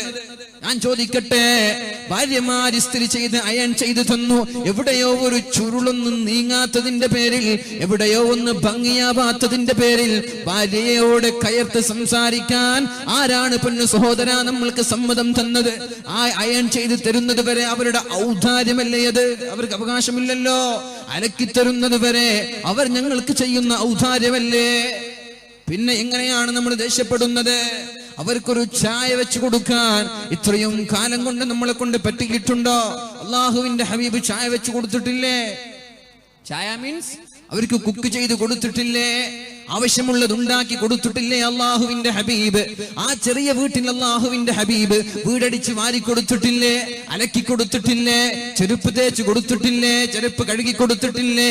വസ്ത്രം തുന്നി കൊടുത്തിട്ടില്ലേ അള്ളാഹുവിന്റെ ഹബീബ്? അള്ളാഹുവിന്റെ ഹബീബിനെക്കാളും ഉന്നതരാണോ നമ്മളും ചെയ്തു കൊടുക്കണ്ടേ? അതൊക്കെ ഒന്നും ചെയ്തു കൊടുക്കാതെ തിരിച്ചിങ്ങോട്ട് എല്ലാം കിട്ടണമെന്ന് പറയുന്നത് ഒരിക്കലും ശരിയല്ല, ഒരിക്കലും ഭൂഷണമല്ലത്. അതുകൊണ്ട് നമ്മളാൽ കഴിയുന്ന സഹായങ്ങൾ, ഒന്ന് കുക്ക് ചെയ്യുമ്പോൾ അവരുടെ കൂടെ ചെന്നുകൊണ്ട് സഹായിക്കണോ എന്നൊരു ചോദ്യം, അടിക്കുമ്പോൾ ഒന്ന് ചെന്നുകൊണ്ട് ചോദിക്കുക, ഞാൻ കൂടെ കൂടണോ, അടിച്ചു തരണോ എന്ന്. വീട് കഴുകി വൃത്തിയാക്കുകയാണ്, തുടച്ചു വൃത്തിയാക്കുകയാണ്, അപ്പോഴും ചോദിക്കുക, ഞാനൊന്ന് ഹെൽപ്പ് ചെയ്യണോ എന്ന് ചോദിച്ചാൽ മതി. അവരുടെ വയറ് നിറയും ഒരു ചുരിദാർ വാങ്ങിച്ചു കൊടുത്തതിനേക്കാളും സന്തോഷം നിങ്ങളുടെ ആ ചോദ്യം കൊണ്ട് നിങ്ങളുടെ ഭാര്യമാർക്ക് കിട്ടും ഇൻഷാ അല്ലാഹ്. എന്ത് ചെയ്യണം? അഡ്ജസ്റ്റ്മെന്റ് ഇല്ലാതെ, സഹകരണമില്ലാതെ, ക്ഷമയില്ലാതെ ഒരു കുടുംബജീവിതവും മുന്നോട്ട് പോവില്ല. ഞാൻ വരച്ചവയിൽ നിർത്തുമെന്ന് ഏതെങ്കിലും ഒരു ചെറുപ്പക്കാരനോ ഏതെങ്കിലും ഒരു ഭർത്താവിനോ പറയാൻ പറ്റുന്നുവെങ്കിൽ നിങ്ങളാണ് ലോകത്തെ ഏറ്റവും വലിയ വിഡ്ഢി. ഭാര്യയെ വരച്ചവരയിൽ നിർത്തുന്നവൻ അവൻ ഒരു യഥാർത്ഥ കഴിവുള്ളവനെന്ന് ഞാൻ പറയുന്നില്ല, ഇസ്ലാമും പറയുന്നില്ല. ഒരിക്കലും അവൻ കഴിവുള്ളവനല്ല. ഭാര്യയെ വരച്ച വരയിൽ നിർത്താനല്ല പരിശുദ്ധ ഇസ്ലാം നമ്മോട് പഠിപ്പിക്കുന്നത്. എന്താണ് ഇസ്ലാം പഠിപ്പിച്ചത്? ഭാര്യമാരോട് ഫസ്തൗസൂ ബിന്നിസാഇ ഖൈറാ, ഭാര്യയോട് നന്നായി പെരുമാറണം. അവളെ വരച്ചവരയിൽ നിർത്തല്ല. അവരുടെ അടുത്ത് പ്രശ്നങ്ങൾ ഉണ്ടാകും, അത് ഭംഗിയായി, വളരെ സരളമായി, വളരെ സൗമ്യമായി പരിഹരിക്കാനാണ് പരിശുദ്ധ ഇസ്ലാം പറഞ്ഞത്. അടിക്കാനല്ല, വീട്ടിൽ നിന്ന് പുറന്തള്ളാനല്ല, പ്രശ്നങ്ങൾ ഉണ്ടാക്കാനല്ല, കുഴപ്പങ്ങൾ ഉണ്ടാക്കാനല്ല. എത്രയെത്ര സംഭവങ്ങൾ നടക്കുന്നുണ്ട്. ഭർത്താവിന്റെ പീഡനം സഹിച്ചുകൊണ്ട് വീട്ടിൽ നിന്ന് ഇറങ്ങിയോടുന്നവർ. എന്റെ പ്രശ്നം 30 പവൻ തരാമെന്ന് പറഞ്ഞു, 29.5 ഗ്രാം, 5 ഗ്രാം, പിന്നെ എത്ര, 30 ഗ്രാം കുറവ്, 3 ഗ്രാം സ്വർണം കുറഞ്ഞതിന്റെ പേരിൽ ഭർത്താവിന്റെ പെങ്ങളും ഭർത്താവിന്റെ ഉപ്പയും ഉമ്മയും കൂടിക്കൊണ്ട് ഈ മരുമകളെ പീഡിപ്പിക്കുന്ന രംഗങ്ങൾ നമ്മുടെ നാട്ടിൽ നടക്കുന്നില്ലേ? സ്വത്തല്ല ദീനി എന്ന് പറയുന്നത് നമ്മളങ്ങനെ കരുതിപ്പോയിട്ടുണ്ട്. സമ്പത്താണ് ദീനി എന്ന് കരുതിപ്പോയവരാണ്. സമ്പത്തുള്ള മക്കളോട് പ്രത്യേകം സ്നേഹം, സമ്പത്തുള്ള മരുമക്കളോട് പ്രത്യേകം സ്നേഹം. എത്ര സംഭവങ്ങൾ ഉണ്ടെന്നറിയോ? എത്ര ആളുകളാണ് പറയുന്നത് സമ്പത്തില്ലാത്തതിന്റെ പേരിൽ മക്കളോട് സംസാരിക്കാത്ത ഉപ്പമാരില്ലേ ഇവിടെ? സമ്പത്തില്ലാത്തതിന്റെ പേരിൽ ഉപ്പമാരെ ഇകഴ്ത്തുന്ന മക്കളില്ലേ? ഭർത്താക്കന്മാരെ ഇകഴ്ത്തുന്ന ഭാര്യമാരില്ലേ? സമ്പത്തല്ല പ്രാധാന്യം, ദീനിനാണ് പ്രാധാന്യം കൊടുക്കേണ്ടത്. ദീനാണ് ഖൈറ്, ദീനാണ് വലുത്. സമ്പത്തിനൊരു വിലയുമില്ല എന്ന് ഭാര്യയും ഭർത്താവും കുടുംബങ്ങളും മാതാപിതാക്കളും മനസ്സിലാക്കാത്ത കാലം നമ്മുടെ കുടുംബത്തിൽ ഒരിക്കലും ബറക്കത്തുണ്ടാവാൻ പോകുന്നില്ല. ആ സമ്പത്തിന് കൊടുക്കുന്ന പ്രാധാന്യം നമ്മൾ ഒഴിവാക്കിയേ പറ്റൂ. അതൊക്കെ വരും പോവുമെന്ന ചിന്ത മതി. അള്ളാഹു തൗഫീഖ് ചെയ്യട്ടെ. ഞാൻ ചോദിക്കട്ടെ, പറയട്ടെ, അല്ലാഹുവിന്റെ ഹബീബായ മുത്ത് റസൂലുള്ളാഹ് ഭാര്യമാരും ഭർത്താക്കന്മാരും കാതുകൂർപ്പിച്ച് കേൾക്കേണ്ട ഹദീസാണിത്. ഇന്ന മിൻ അശ്ശറിന്നാസി ഇൻദല്ലാഹി മൻസില, അല്ലാഹുവിന്റെ അടുത്ത് നാളെ ആഖിറത്തിൽ ഏറ്റവും മോശക്കാര് ആരാണെന്നറിയോ? ഇന്നമൻ അശ്ശറുന്നാസി ഇൻദല്ലാഹ്, അല്ലാഹുവിന്റെ അടുത്ത് ഏറ്റവും മോശക്കാരായ ആളുകൾ യൗമൽ ഖിയാമ, ഖിയാമത്ത് നാളിൽ അല്ലാഹുവിന്റെ അടുത്ത് കോപത്തിനിരയായ ആളുകൾ ആരാ? അർറജുലു യുഫ്ളി ഇല ഇംറഅതിഹി വതുഫ്ളി ഇലൈഹി, ഒരു ഭർത്താവ് ഭാര്യയുടെ കൂടെ ജീവിക്കുന്നു, അവരുടെ കൂടെ ശാരീരിക ബന്ധങ്ങളിൽ ഏർപ്പെടുന്നു. ഭാര്യ തിരിച്ചങ്ങോട്ടും ഒരു ഭർത്താവിന്റെ രഹസ്യങ്ങൾ ഭാര്യ പുറത്തു പറയുന്നത് അല്ലാഹുവിന് ഇഷ്ടമില്ലാത്ത പരിപാടിയാണത്. കല്യാണം കഴിഞ്ഞു ആദ്യ രാത്രികളിലോ മറ്റുള്ള ദിവസങ്ങളിലോ നടക്കുന്ന സംഭവങ്ങൾ ഒരു ഭർത്താവ് മറ്റൊരാളോട് പറഞ്ഞു കൊടുക്കുന്നത് ഇന്നമൻ അശ്ശറന്നാസ്, അല്ലാഹുവിന്റെ അടുത്ത് ഏറ്റവും പാപമുള്ള ആളുകളാണവർ, ഏറ്റവും മോശക്കാരായ ആളുകളാണവർ. ബെഡ്റൂമിൽ നടക്കുന്നത് ഭാര്യയുടെ പെരുമാറ്റങ്ങളോ ഭാര്യയുടെ കുറവുകളോ ഭാര്യയുടെ സ്വഭാവ ദൂഷ്യം മറ്റൊരാളോട് പറഞ്ഞു നടക്കുന്ന ചെറുപ്പക്കാരാ, അള്ളാഹുവിന്റെ കോടതിയിൽ ഏറ്റവും വലിയ മോശക്കാരാണ് നീ. അതേപോലെ പെണ്ണെ, ഭർത്താവിന്റെ ന്യൂനതകൾ നിന്റെ ചങ്ങാതിമാരോട് പറഞ്ഞു ചിരിക്കാൻ പാടില്ല. ഭർത്താവിന്റെ കുറവുകൾ നിന്റെ ഉമ്മയോട് വരെ പറയാൻ പാടില്ല. ഭർത്താവിന് കുറവുകൾ ഉണ്ടായേക്കാം, ഭാര്യയ്ക്കും കുറവുകൾ ഉണ്ടായേക്കാം. ഭർത്താവിന്റെ രഹസ്യങ്ങളോ ഭാര്യയുടെ രഹസ്യങ്ങളോ രണ്ടുപേരും പുറത്തറിയിക്കാതെ ഇവരുടെ ഇടയിലുണ്ടാകുന്ന അസ്വാരസ്യങ്ങൾ, ഇവരുടെ ഇടയിലുണ്ടാകുന്ന അസംതൃപ്തികൾ, ഇവരുടെ ഇടയിലുണ്ടാകുന്ന പ്രശ്നങ്ങൾ, ഇവരുടെ ഇടയിലുണ്ടാകുന്ന യാതൊരു കുഴപ്പങ്ങളും ഇവർ രണ്ടുപേരല്ലാതെ മറ്റൊരാൾ അറിയാത്ത രീതിയിൽ സംരക്ഷിക്കേണ്ടത് രണ്ടുപേരുടെയും ബാധ്യതയാണ്. ആരെങ്കിലും രഹസ്യങ്ങളെ മറ്റൊരാളോട് പറഞ്ഞു കൊടുത്താൽ അല്ലാഹുവിന്റെ ഖിയാമത്ത് നാളിൽ ഏറ്റവും മോശക്കാരാണ് ഇവരെന്ന് പരിശുദ്ധ റസൂലുള്ളാഹ് സല്ലല്ലാഹു അലൈഹി വസല്ലം.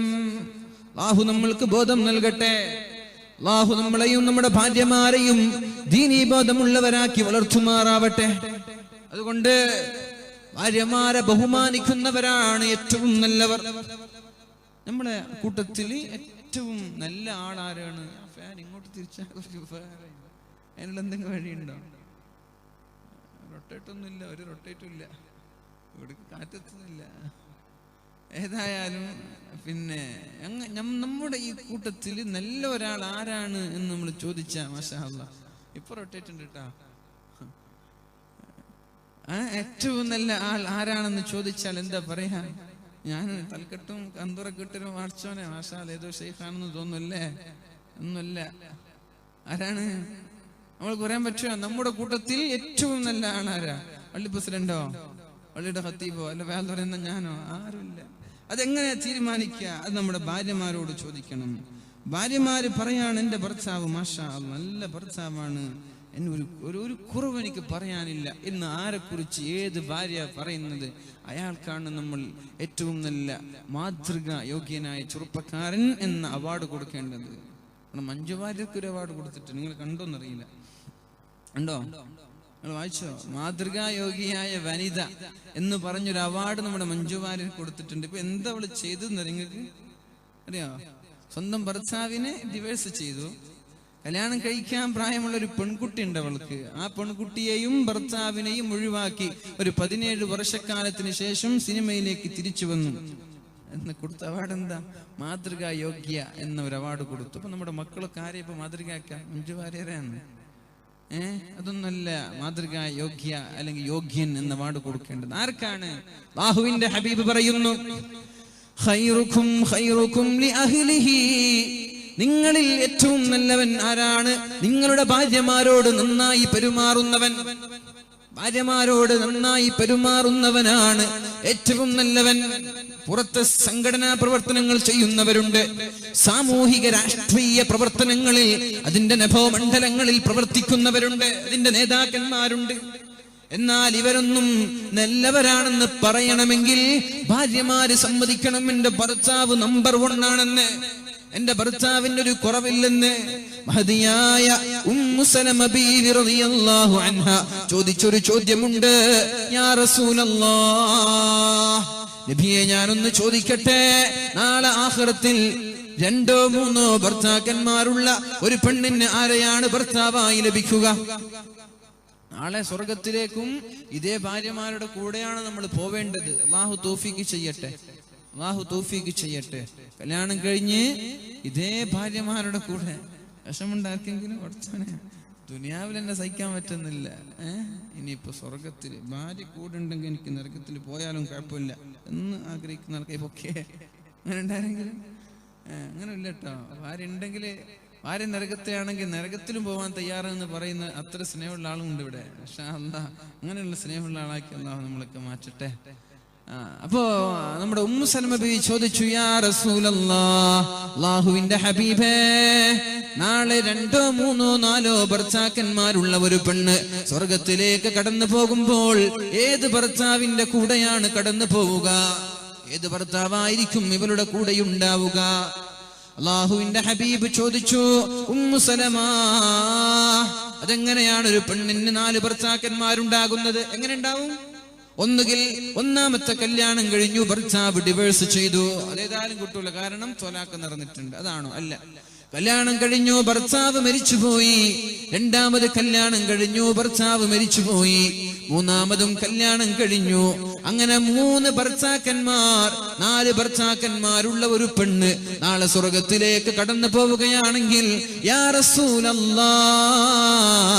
ഏത് ഭർത്താവിനെയാണ് നാളെ സ്വർഗത്തിൽ ലഭിക്കുക? അല്ലാഹുവിന്റെ ഹബീബിനോട് ചോദിക്കാൻ ഒരു കാരണമുണ്ട്. ഉമ്മു സലമ ബീവി റളിയല്ലാഹു അൻഹയുടെ ഭർത്താവാണല്ലോ അബൂ സലമ. അബൂ സലമ മരിച്ചപ്പോ വല്ലാത്ത ബേജാറോടെ, വല്ലാത്ത ടെൻഷനോടെ, ദുഃഖത്തോടെ ഇരിക്കുമ്പോഴാണല്ലോ അല്ലാഹുവിന്റെ ഹബീബ് ഒരു ദിക്ർ ചൊല്ലി കൊടുക്കുന്നത്. അല്ലേ? എന്താണ് ദിക്ർ? ഇന്നാ ലില്ലാഹി വ ഇന്നാ ഇലൈഹി റാജിഊൻ. അല്ലാഹുവിലേക്ക് തന്നെ മടങ്ങേണ്ടവരാണല്ലോ ഞാൻ.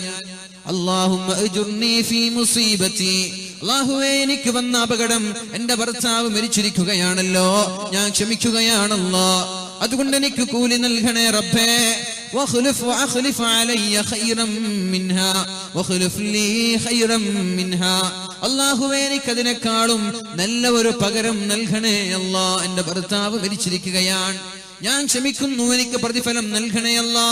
അതേപോലെ തന്നെ ഇതിനേക്കാളും നല്ല ഒരു പകരം എനിക്ക് നൽകണേ അല്ലാ. ഈ ദിക്ർ ചൊല്ലാൻ അല്ലാഹുവിന്റെ ഹബീബ് ഉമ്മു സലമയോട് പറഞ്ഞപ്പോ ഉമ്മു സലമ ചോദിച്ചു, യാ റസൂലല്ലാഹ്, അബൂ സലമയെക്കാളും നല്ല ഒരു ഭർത്താവ് എനിക്ക് കിട്ടാനോ? എന്ത് നല്ല ഭർത്താവായിരുന്നു അബൂ സലമ. ഏതായാലും ഹബീബ് പറഞ്ഞതല്ലേ, ഞാൻ അങ്ങോട്ട് ചെല്ലുക തന്നെ. ചെല്ലാൻ തുടങ്ങി. ഇന്നാ ലില്ലാഹി വ ഇന്നാ ഇലൈഹി റാജിഊൻ. അപകടങ്ങൾ ഉണ്ടാകുമ്പോ, ദുഃഖങ്ങൾ ഉണ്ടാകുമ്പോ, പ്രശ്നങ്ങൾ ഉണ്ടാകുമ്പോ ഈ ദിക്ർ പതിവാക്കണമെന്ന് പരിശുദ്ധ റസൂലുള്ളാഹ്. ഭർത്താവ് മരിച്ചുപോയവർക്ക് ചെല്ലാം, ഭാര്യ മരിച്ചുപോയവർക്ക് ചെല്ലാം, ബിസിനസ് ഡള്ളായി പോയാൽ ചെല്ലാം, ജോലി നഷ്ടപ്പെട്ടാൽ ചെല്ലാം, എക്സാമിൽ തോറ്റുപോയാലും ചെല്ലാം, രോഗങ്ങൾ വന്നാലും ചെല്ലാം, മക്കൾ മരിച്ചുപോയാലും ചെല്ലാം, ഏത് അപകടങ്ങൾ വന്നാലും ചെല്ലാനുള്ള ഒരു ദിക്ർ പരിശുദ്ധ റസൂലുള്ളാഹി പഠിപ്പിച്ചു തരികയാണ് സല്ലല്ലാഹു അലൈഹി വസല്ലം. എന്താ ദിക്ർ? ഇന്നാ ലില്ലാഹി വ ഇന്നാ ഇലൈഹി റാജിഊൻ. اللهم اجرني في مصيبتي واخلف علي خيرا منها. അല്ലാഹുവേ, എനിക്ക് എന്റെ ഈ മുസീബത്ത്, ഈ വന്നുപെട്ട ആപത്ത് ഞാൻ ക്ഷമിക്കുന്നു, അത് കാരണം എനിക്ക് നീ കൂലി തരണം അല്ലാഹ്. വഖ്ലുഫ അലയ്യ ഖൈറൻ മിൻഹാ. ഇതിനേക്കാളും നല്ല ഒരു പകരം എനിക്ക് നൽകണേ അല്ലാഹ്. ഇത് ചെല്ലാൻ തുടങ്ങി മഹദിയായ ഉമ്മു സലമ റളിയല്ലാഹു അൻഹാ. ചെല്ലാൻ തുടങ്ങി ദിവസങ്ങളെ ആയിട്ടുള്ളൂ. അബൂ സലമ എന്ന മരിച്ചുപോയ ഭർത്താവിനേക്കാളും ഏറ്റവും നല്ല ഭർത്താവ് കല്യാണം കഴിച്ചു. അതാരാണ്? മുഹമ്മദുർ റസൂലുള്ളാഹ്. അബൂ സലമയെക്കാളും നല്ലൊരു ഭർത്താവോ? ഏതായാലും നബിത്തങ്ങളെ ചെല്ലാൻ പറഞ്ഞതല്ലേ, ചൊല്ലി 2-3 ദിവസം കഴിഞ്ഞപ്പോഴേക്കും അള്ളാഹുവിന്റെ റസൂല് കല്യാണം കഴിച്ചു. ആ നബിയോടാണ് ചോദിക്കുന്നത്, യാ റസൂലല്ലാഹ്, നബിയെ, എനിക്ക് അബൂ സലമയുണ്ട് ഭർത്താവ്, അങ്ങും ഭർത്താവാണല്ലോ, വേറെ കല്യാണം കഴിച്ചിട്ടുണ്ടോ എന്നും അറിയില്ല നബി തങ്ങളുടെ കല്യാണത്തിന് മുമ്പ്. എങ്കിൽ ആരുടെ കൂടെയാണ് നബിയെ ഈ 3-4 ഭർത്താക്കന്മാരുള്ളവർ നാളെ സ്വർഗത്തിൽ പോവാ? അപ്പോഴാണ് റസൂലുള്ളാഹി സ്വല്ലല്ലാഹു അലൈഹി വസല്ലം പറഞ്ഞത്, ഉമ്മു സലമ, നിന്നോട് ആരാണ് ഏറ്റവും നന്നായി പെരുമാറിയത്? സൽസ്വഭാവി ആരായിരുന്നു? നിന്നെ കുറ്റപ്പെടുത്താതെ, നിന്നെ ഭീഷണിപ്പെടുത്താതെ, നിന്നെ തെറി പറയാതെ, നിന്നെ ചീത്ത പറയാതെ, നിന്നോട് സൽസ്വഭാവത്തോടെ, നിന്നോട് നല്ല സ്നേഹത്തോടെ ആരാണ് പെരുമാറിയത്? ആ ഭർത്താക്കന്മാരിൽ നിന്ന് നിന്നോട് സെലക്ട് ചെയ്യാൻ പറയും. വേണ്ടവരെ സെലക്ട് ചെയ്യാനുള്ള യോഗ്യത പെണ്ണിനാണെന്ന് പരിശുദ്ധ റസൂലുള്ളാഹ്. അപ്പൊ ആർക്കാ യോഗ്യത? ആർക്കാ? ഭാര്യമാരോട് നന്നായി പെരുമാറുന്നവൻ. ഖൈറുക്കും ഖൈറുക്കും ലിഅഹ്ലി. നിങ്ങളിൽ ഏറ്റവും നല്ലവൻ ഭാര്യമാരോട് നന്നായി പെരുമാറുന്നവനാണ്. ആ തുടക്കത്തിലുള്ള സ്നേഹം ലാസ്റ്റ് വരെ വേണമെന്ന് പറയാനുള്ളത്, അല്ലേ? തുടക്കത്തിൽ പഠിച്ചോന് എവിടെ പോണെങ്കിലും ഭാര്യ ഇല്ലാതെ പറ്റൂല. ഒരു ജ്യൂസ് കുടിക്കാൻ പോയാൽ 2 പേർക്കും കൂടി ഒരു സ്ട്രോ മതി. ചെറുപ്പക്കാർക്കറിയാതൊക്കെ. സ്കൂളിൽ പഠിക്കുമ്പോഴും അല്ലാത്ത സമയങ്ങളിലൊക്കെ കാമുകി കാമുകമ്മ അല്ലെങ്കിൽ കല്യാണത്തിന്റെ തുടക്ക സമയങ്ങളിലൊക്കെ ആദ്യമൊക്കെ കല്യാണ ജ്യൂസൊക്കെ കുടിക്കുമ്പോൾ ഒരു ഗ്ലാസ് മതി, അല്ലെങ്കിൽ ഒരു സ്ട്രോ മതി, രണ്ടുപേരും സ്ട്രോ ഷെയർ ചെയ്യും, രണ്ടുപേരും ഡിഫറെന്റ് ജ്യൂസ് വാങ്ങി അങ്ങോട്ടും ഇങ്ങോട്ടും ഹാഫൊക്കെ ചീസൊക്കെ ചെയ്തിട്ട് കുടിക്കുക. ജ്യൂസേ ഇങ്ങനെയൊക്കെ കുടിക്കുക തുടക്കത്തിൽ. പിന്നെ ജ്യൂസും കുടിക്കൂല, അവിടെ പോവില്ല, ഇവിടെ കൊണ്ടുപോകില്ല, ഒറ്റയ്ക്ക് തന്നെ. പിന്നെ വേറെ ആരെങ്കിലും നോക്കി നടക്കാനാണ് പണി. ഏതായാലും അങ്ങനൊന്നും ഉണ്ടാവരുത്. അള്ളാഹു നമ്മൾക്ക് ബോധം നൽകട്ടെ, നമ്മുടെ ഇടയിൽ അള്ളാഹു സ്നേഹം നൽകട്ടെ ഇൻഷാ അല്ലാഹ്. ഏതായാലും ഭാര്യമാരോട് നന്നായി പെരുമാറുന്നവനാണ് ഏറ്റവും നല്ല ഭർത്താവ്, ഏറ്റവും നല്ല പുരുഷൻ എന്ന് പരിശുദ്ധ റസൂലുള്ളാഹി സ്വല്ലല്ലാഹു അലൈഹി വസല്ലം നമ്മോട് പഠിപ്പിക്കുകയാണ്. മഹദിയായ സൈനബ് റളിയല്ലാഹു അൻഹാ അല്ലാഹുവിന്റെ ഹബീബിന്റെ പ്രിയപ്പെട്ട പത്നിയാണല്ലോ. അല്ലാഹുവിന്റെ ഹബീബിന്റെ പ്രിയപ്പെട്ട പത്നിയാണ് മഹദിയായ സൈനബ് റളിയല്ലാഹു അൻഹാ. ആ സൈനബ് റളിയല്ലാഹു അൻഹയുടെ ഭർത്താവ് ഒരു മുസ്ലിമായിരുന്നു.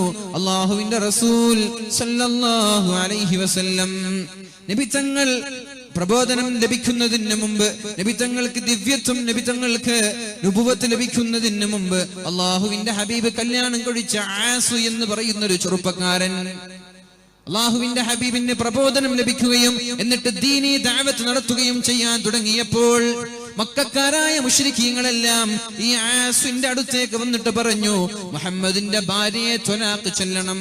ആരോട് ചൊല്ലിയതുപോലെ അബൂലഹബിന്റെ മക്കളോട് ത്വലാഖ് ചെല്ലാൻ പറഞ്ഞു. അള്ളാഹുവിന്റെ ഹബീബിന്റെ രണ്ട് മക്കൾ അബൂലഹബിന്റെ മക്കൾ കല്യാണം കഴിച്ചിരുന്നു. രണ്ടുപേരും ത്വലാഖ് ചൊല്ലി അള്ളാഹുവിന്റെ ഹബീബിന്റെ അടുത്തേക്ക് കൊണ്ടുപോയി. എന്നാൽ ഈ ആസു എന്ന് പറയുന്ന ചെറുപ്പക്കാരൻ ത്വലാഖ് ചെല്ലാൻ തീരുമാനിച്ചില്ല. രണ്ടുപേരും കല്യാണം കഴിച്ചു. സൈനബ് റളിയല്ലാഹു അൻഹ മുസ്ലിമാണ്, ഇദ്ദേഹം മുശ്രിക്കാണ്, മുസ്ലിമായിട്ടില്ല. പക്ഷേ രണ്ടുപേരുടെയും ജീവിതം ഇങ്ങനെ തുടർന്നു സന്തോഷത്തോടെ പോവുകയാണ്. അതിനിടയ്ക്കാണ് ബദർ യുദ്ധം നടക്കുന്നത്. ബദർ യുദ്ധം നടക്കാൻ പോകുമ്പോൾ ഒരു സ്വഹാബി വീട്ടുകാർക്ക് നൽകാൻ ഭക്ഷണമില്ല. നോക്കണം, ആലോചിക്കണം. ബദർ യുദ്ധം നടക്കാൻ പോകുമ്പോൾ വീട്ടുകാർക്കും മക്കൾക്കും നൽകാൻ ഭക്ഷണമില്ല. ഇനി എന്താണ് ചെയ്യുക? എവിടെയൊക്കെ പോയി നോക്കി, ഒന്നുമില്ല. ഇനി ആരുടെയെങ്കിലും അടുക്കളയിലോ ആരുടെയെങ്കിലും വയലിലോ ആരുടെയെങ്കിലും പാടങ്ങളിലോ തോട്ടങ്ങളിലോ ചെന്ന് ജോലി ചെയ്താൽ എന്തെങ്കിലും കിട്ടും, അതുകൊണ്ട് മക്കൾക്ക് എന്തെങ്കിലും വാങ്ങിച്ചു കൊടുക്കാമെന്നല്ല, വേറെ ഒന്നും കയ്യിലില്ല. നാളെ രാവിലെ യുദ്ധം നടക്കാൻ പോവാണ്. രാത്രി ഉറങ്ങിയാലല്ലേ യുദ്ധത്തിന് ഒരു ആവേശം കിട്ടുകയുള്ളൂ. പക്ഷേ എങ്ങനെയാണ് ഉറങ്ങാൻ പോവാ? മക്കൾക്ക് ഭക്ഷണം കഴിക്കണ്ടേ? യുദ്ധം 1, 2, 3 മാസം നീണ്ടുപോയേക്കാം, അല്ലെങ്കിൽ ഒരാഴ്ച നീണ്ടുപോയേക്കാം. ഞാൻ പോയാൽ എന്റെ മക്കൾക്ക് എന്താണ് ഭക്ഷണമുള്ളത്? ഉടനെ തന്നെ വീട്ടിൽ നിന്ന് പുറത്തിറങ്ങി എവിടെയെങ്കിലും ജോലിയുണ്ടോ എന്ന് അന്വേഷിക്കുമ്പോഴാണ് ഒരു ജൂതൻ ഇങ്ങനെ വിളിച്ചു പറയുന്നത്, ഇന്നാരെങ്കിലും ജോലി ചെയ്യാനുണ്ടോ? നമ്മുടെ ചെറുക്കളത്ത് പോവാറുണ്ട്. നിങ്ങള് ഇവിടെ ഉണ്ടാവില്ലല്ലേ? ചെറുക്കള ടൗണിലേക്ക് രാവിലെ പോയ കുറെ ബംഗാളികൾ കിട്ടും. ഇവിടൊക്കെ ആരെങ്കിലും വിളിക്കട്ടെ എന്ന് പറഞ്ഞ് കാത്തിരിക്കാൻ. അതേപോലെ ജൂതൻ ചോദിച്ചു, ആരെങ്കിലും ജോലി ചെയ്യാനുണ്ടോ? ഉടനെ പറഞ്ഞു, ഞാൻ ജോലി ചെയ്യാം. എന്താണ് ജോലി? പറഞ്ഞു, എന്റെ ഈ തോട്ടങ്ങളെ മുഴുവനും നനക്കണം. രാവിലെയാകുന്നത് വരെ എന്റെ തോട്ടങ്ങളെ നനക്കണം, ഞാൻ തയ്യാറാണ്. രാവിലെ എന്താണ് എനിക്ക് തരിക? 2 സ്വാഴ് അത് ധാന്യവും തരാമെന്ന് പറഞ്ഞു. ഉടനെ തന്നെ രാത്രി തീരെ ഉറക്കില്ലാതെ ക്ഷീണത്തോടെ അധ്വാനിച്ചുകൊണ്ട് സുബഹി വരെ ആ തോട്ടം നനച്ചു കൊടുത്തു. സുബഹിയാകുമ്പോഴേക്കും വീടിന്റെ ഡോർ മുട്ടി. എന്നിട്ട് പറഞ്ഞു, ഞാൻ ഡ്യൂട്ടി ചെയ്തോ, ശമ്പളം കൊടുത്തു. 2 സ്വാഴ് അരി, 2 സ്വാഴ് ഗോതമ്പ്, 2 സ്വാഴ് എന്തോ ധാന്യമണി. ഉടനെ തന്നെ വീട്ടിലേക്ക് ചെന്നു. 1 സ്വാഴ് ഭാര്യയെ ഏൽപ്പിച്ചു. എന്നിട്ട് പറഞ്ഞു, മക്കൾക്ക് ഭക്ഷണം കൊടുക്കണം. 1 സ്വാഴ് കൊടുത്തിട്ട് ഭാര്യയ്ക്കും മക്കൾക്കും ഭക്ഷണത്തിനായി. പിന്നെ 1 സ്വാഴ് ബാക്കിയുണ്ടല്ലോ, അതേ ആ വീട്ടിൽ ബാക്കിയുള്ളത്. എന്നാൽ ഈ സ്വാഴുമായി നേരെ ചെന്നത് ഇലാ ഹളറത്തി റസൂലില്ലാ, അല്ലാഹുവിന്റെ ഹബീബിന്റെ സന്നിധിയിലേക്ക് ചെന്നു. യാ റസൂലല്ലാഹ്, പൊന്നു സഹോദര ആലോചിക്കണം, ഇതൊക്കെ ചിന്തിക്കണം പൊന്നു സഹോദര. ഓരോ ദിവസവും ഓരോ വസ്ത്രം ധരിക്കുന്ന ചെറുപ്പക്കാരാ, ഓരോ മാസങ്ങളിൽ ഓരോ ഷൂ വാങ്ങിക്കുന്ന ചെറുപ്പക്കാരാ, ഓരോ വർഷങ്ങളിൽ ഓരോ മൊബൈൽ ഫോൺ വാങ്ങിക്കുന്ന ചെറുപ്പക്കാരാ. ഇതൊന്നും ആലോചിക്കാതെ എങ്ങനെയാണ് നമ്മൾക്ക് പോവാൻ പറ്റുക? പരിശുദ്ധ ഇസ്ലാമിന്റെ സംസ്കാരങ്ങൾ പഠിക്കാതെ, സ്വഹാബാക്കളുടെ പ്രയാസങ്ങൾ മനസ്സിലാക്കാതെ ജീവിക്കുന്നത് കൊണ്ടാണ് നമ്മൾ ധൂർത്തന്മാരായി മാറുന്നത്. ഓരോ കല്യാണത്തിന് ഓരോ സാരിയും ഓരോ ചുരിദാറും വാങ്ങിക്കുന്ന, ഓരോ മാസങ്ങളിലും ഓരോ വ്യത്യസ്തമായ വൈവിധ്യമാർന്ന പർദ്ദകൾ ധരിക്കുന്ന ഉമ്മമാരെ, ഇതൊന്നും പഠിക്കാതെ മുന്നോട്ട് പോവാൻ പാടില്ല. മക്കൾക്ക് ഭക്ഷണമില്ലാതെ രാത്രി മഗ്രിബ് മുതൽ സുബഹി വരെ അധ്വാനിച്ചു, അതിൽ നിന്ന് കിട്ടുന്ന സാ കൊണ്ടുപോയി വീട്ടിലെത്തിച്ചു. എന്നിട്ടൊരു സാ ബാക്കിയുണ്ടല്ലോ, ആ സാവുമായി നേരെ ചെന്നത് ഇലാ ഹളറത്ത് റസൂലില്ലാഹ്, നബിയെ എന്റെ കയ്യിൽ ഈ സാ മാത്രമാണുള്ളത്. ബദർ യുദ്ധത്തിന് പോവുകയാണല്ലോ നബിയെ, എന്റെ കയ്യിൽ വേറൊരു സ്വതക്കയായി നൽകാനൊന്നുമില്ല, ഇതേ ഉള്ളൂ നബിയെ, ഇതങ്ങ് സ്വീകരിച്ചാലും. 2-3 ആഴ്ചയോളം ജീവിക്കേണ്ട ബദറിൽ ഭക്ഷണം കഴിക്കാൻ എന്റെ വക ഈ ഒരു സായിരിക്കട്ടെ എന്ന് പറഞ്ഞുകൊണ്ട് അത്രത്തോളം കഷ്ടപ്പാടുകൾ സഹിച്ചു. നേരെ ചെന്നു ബദറിന്റെ രണാങ്കണത്തിലേക്ക്. വാളുണ്ടോ ഇല്ല, പരിചയുണ്ടോ ഇല്ല, പടക്കുതിരയുണ്ടോ ഇല്ല, ഒട്ടകങ്ങൾ കുറവാണല്ലോ. ആകെ 313 പേർ ബദറിന്റെ രണാങ്കണത്തിലേക്ക് ചെല്ലുമ്പോൾ സഹാബാക്കൾ അത്ഭുതപ്പെട്ടു, എങ്ങനെയാണ് വിജയിക്കുന്നത് എന്ന്. സഹാബാക്കൾ ചിലർ ചോദിച്ചു സിദ്ദീഖിനോട്, എങ്ങനെയാണ് സിദ്ദീഖെ വിജയിക്കുക? ഞങ്ങളുടെ കയ്യിൽ ആയുധമില്ലല്ലോ, ഞങ്ങളുടെ കയ്യിൽ പടക്കോപ്പില്ലല്ലോ. ആരുമില്ലെങ്കിൽ എന്തേ അല്ലാഹുവില്ലേ, അല്ലാഹുവില്ലേ ഞങ്ങളുടെ കൂടെ? അല്ലാഹു ഉണ്ടാകുമ്പോൾ പിന്നെ ആരെയാണ് പേടിക്കേണ്ടത്? ആ ഒരു ആയുധവുമായിട്ടാണ് അവർ ചെന്നത്. ഏതായാലും ആയിരക്കണക്കിന് കിങ്കരന്മാരായ ധിക്കാരികളായ അഹങ്കാരികളായ മക്ക മുശ്രിക്കീങ്ങൾ യുദ്ധത്തിന് വന്നപ്പോഴേക്കും അല്ലാഹുവിന്റെ ഹബീബിനെ അല്ലാഹു സഹായിക്കുകയാണ്. അങ്ങനെ യുദ്ധം കഴിഞ്ഞു. 70ഓളം ബന്ദികളെയാണ് അല്ലാഹുവിന്റെ ഹബീബും സ്വഹാബാക്കളും മക്ക മുശ്രിക്കീങ്ങളിൽ നിന്ന് പിടിച്ചു കെട്ടിക്കൊണ്ടുവന്നത് മദീനയിലേക്ക്. സഹാബാക്കളുടെ ഇടയിൽ ചർച്ച നടത്തി, ഈ ബന്ദികളെ എന്ത് ചെയ്യണം? അബൂബക്കർ റളിയല്ലാഹു അൻഹു പറഞ്ഞു, നബിയെ ഞങ്ങൾക്ക് ഇവരെ വെറുതെ വിടാം, ഞങ്ങൾക്ക് സമ്പത്താണല്ലോ ആവശ്യം, ഞങ്ങളുടെ കയ്യിൽ സമ്പത്തില്ലല്ലോ, അതുകൊണ്ട് എന്തെങ്കിലും 10,000 സ്വർണങ്ങളോ വെള്ളിയോ നൽകി ഇവരുടെ കുടുംബക്കാർ വന്ന് ഇവരെ തിരിച്ചു കൊണ്ടുപോയിക്കോട്ടെ. നബി തങ്ങളും അതേ അഭിപ്രായമാണ് സ്വീകരിച്ചത്. എന്നാൽ ഉമർ തങ്ങൾ പറഞ്ഞു, നബിയെ പാടില്ല, സമ്പത്തല്ല നബിയെ വലുത്, ഇവര് ശത്രുക്കളാണ്, ഇവരെ ഞങ്ങളെ കൊല്ലാൻ വന്നവരാണ്, ഇവരെ വെറുതെ വിടാൻ പാടില്ല നബിയെ, ഇവരെ വെറുതെ വിടാൻ പാടില്ല നബിയെ, ഇവരെ കൊന്നു കളയണം, എന്നെയും അലിയെയും ഏൽപ്പിക്ക്, 70 പേരെയും ഞങ്ങൾ തലവെട്ടി ശരിയാക്കാമെന്ന് മഹാനായ ഉമർ തങ്ങൾ പറഞ്ഞു. ഇത് ഹബീബിന് ഇഷ്ടമായില്ല. നബി തങ്ങൾ അവസാനം പറഞ്ഞു, ആരൊക്കെയാണോ ഫിദിയ കൊണ്ടുവന്ന് തന്റെ ആളുകളെ മോചിപ്പിക്കാൻ വേണ്ടി ശ്രമിക്കുന്നത്, ആ പൈസയോ ആ ദിർഹമോ ആ ദീനാറോ സ്വർണങ്ങളോ സ്വീകരിച്ചുകൊണ്ട് അവരെ വെറുതേക്ക് വിടാൻ ഞങ്ങൾ തയ്യാറാണ്. അതേപോലെ 20ഓളം മുസ്ലിമീങ്ങളായ കുട്ടികൾക്ക് ഹറഫ് പഠിപ്പിക്കാനും അക്ഷരം പഠിപ്പിക്കുവാനും ആരാണ് തയ്യാറാവുന്നത്, അവരെയും പഠിപ്പിച്ചാൽ വെറുതെ വിടാൻ തയ്യാറാണ്.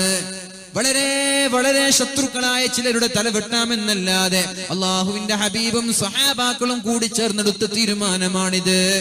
അങ്ങനെയാണ് ഓരോ ആളുകൾ ഓരോ സ്വർണ്ണ നാണയങ്ങളുമായി കടന്നു വന്നു തന്റെ കൂടെയുള്ള അനുചരന്മാരെ മോചിപ്പിക്കുമ്പോൾ അള്ളാഹുവിന്റെ ഹബീബിന്റെ കയ്യിലേക്ക് ഒരു മാല കിട്ടി. അള്ളാഹുവിന്റെ ഹബീബ് കരയാൻ തുടങ്ങി. ആ മാല കണ്ടപ്പോൾ ഹബീബ് കരയാൻ തുടങ്ങി. എന്തേന്നറിയോ? തന്റെ പ്രിയപ്പെട്ട പത്നിയായ ഖദീജ ബീവിക്ക് താൻ കൊടുത്ത മാലയാണല്ലോ അത്. തന്റെ മകൾക്ക് കൊടുത്ത മാലയാണ്. തന്റെ മകൾ തന്റെ ഭർത്താവിനെ സ്വതന്ത്രനാക്കാൻ വേണ്ടി ഖദീജ നൽകിയ സ്വർണമാല ഫിദിയായി കൊടുക്കാൻ പോവുകയാണ്. അത് കണ്ടപ്പോഴേക്കും അള്ളാഹുവിന്റെ ഹബീബ് പൊട്ടിക്കരയാൻ തുടങ്ങി. എന്നിട്ട് സഹാബാക്കളോട് ചോദിച്ചു, സഹാബാ, ഇദ്ദേഹത്തെ വെറുതെ വിടാൻ നിങ്ങൾ തയ്യാറാണോ? ആരാണ് അവിടെയുള്ളത്? മരുമകനാണ് മഹദിയായ സൈനബ് റളിയല്ലാഹു അൻഹാ. സൈനബ് റളിയല്ലാഹു അൻഹാ മുശ്രിക്കായ മുസ്ലിമല്ല, മുശ്രിക്കാണ്. അമുസ്ലിമായ തന്റെ ഭർത്താവിനെ സഹായിക്കാൻ തന്റെ കയ്യിലുള്ള തന്റെ ഉമ്മ ഏൽപ്പിച്ച നബി തങ്ങളുടെ പ്രിയപ്പെട്ട പത്നിയായ ഖദീജ ബീവി ഏൽപ്പിച്ച ആ ഒരു സ്വർണമാല ഫിദിയയായി നൽകുകയാണ്. അങ്ങനെ തന്റെ ഭർത്താവിനെ മോചിപ്പിച്ച ചരിത്രം ഇസ്ലാം പഠിപ്പിക്കുമ്പോ, പൊന്നു സഹോദരിമാരെ, നിങ്ങളുടെ കയ്യിൽ എന്തെങ്കിലും സാമ്പത്തികമായ നിലവാരമുണ്ടെങ്കിൽ അത് സഹായിക്കണമെന്ന് മാത്രമല്ല, അതിന്റെ പേരിൽ നിങ്ങൾ അഹങ്കരിക്കാൻ പാടില്ല, അതിന്റെ പേരിൽ ഗുണമെടുത്തു പറയാൻ പാടില്ല, അതിന്റെ പേരിൽ ഭർത്താവിനെ നിങ്ങൾ ബുദ്ധിമുട്ടിക്കാനോ എന്നിട്ട് കാലാകാലം അത് പറഞ്ഞു നടക്കാനോ പാടില്ല. ഭർത്താക്കന്മാരെ സഹായിക്കുന്ന ദീനീബോധമുള്ള ഭാര്യമാരായി നമ്മളൊക്കെ വളരുക. അള്ളാഹു നമ്മൾക്ക് തൗഫീഖ് നൽകുമാറാവട്ടെ. ഒരുപാട് കടമകളുണ്ട്. ഭർത്താവിന്റെ മുമ്പിലല്ലാതെ ഒരു പെണ്ണ് സൗന്ദര്യം പ്രകടിപ്പിക്കാൻ പാടില്ലെന്ന് പരിശുദ്ധ ഇസ്ലാം പഠിപ്പിച്ചത് വെറുതെയാണോ? പെണ്ണേ, നിനക്ക് നിന്റെ ഭർത്താവിനോടുള്ള ബാധ്യതകൾ, നിന്റെ സൗന്ദര്യം നീ പ്രകടമാക്കേണ്ടത് നിന്റെ ഭർത്താവിന്റെ മുമ്പിലാണ്, വേറെ ആരുടെ മുമ്പിലുമല്ല. എന്നാൽ നമ്മുടെ നാട്ടിൽ നടക്കുന്ന ആചാരങ്ങൾ നേരെ ഓപ്പോസിറ്റ് ആണല്ലോ.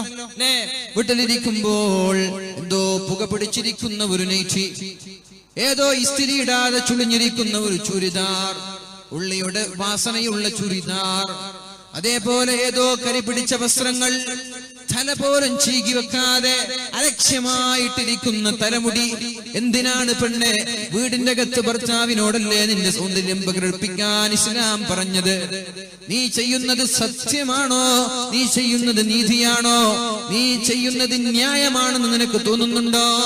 വീട്ടിനുള്ളിലിരിക്കുമ്പോൾ മോശപ്പെട്ട മുഷിഞ്ഞ വസ്ത്രം ധരിക്കുക.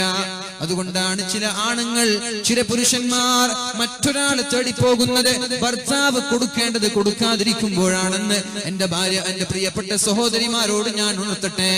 വീട്ടിലിരിക്കുമ്പോഴാണ് ഭംഗിയാവേണ്ടത്. ഇനി ഞങ്ങൾ കല്യാണത്തിന് പോകാന്ന് പറഞ്ഞാൽ പിന്നെ നിന്റെ ഒരുങ്ങലല്ലേ, ചമയലല്ലേ, കുളിക്കലല്ലേ വസ്ത്രം. നീ ഏറ്റവും മുന്തിയ വസ്ത്രം ധരിച്ചു, നിന്റെ മുഖം മിനുക്കി, പല്ല് തേച്ചു, കുളിച്ചു, തലച്ചീകി നീ പുറത്തിറങ്ങി. ആരെ കാണിക്കാനാണ് പുറത്തിറങ്ങുമ്പോൾ നീ ഭംഗിയായത്?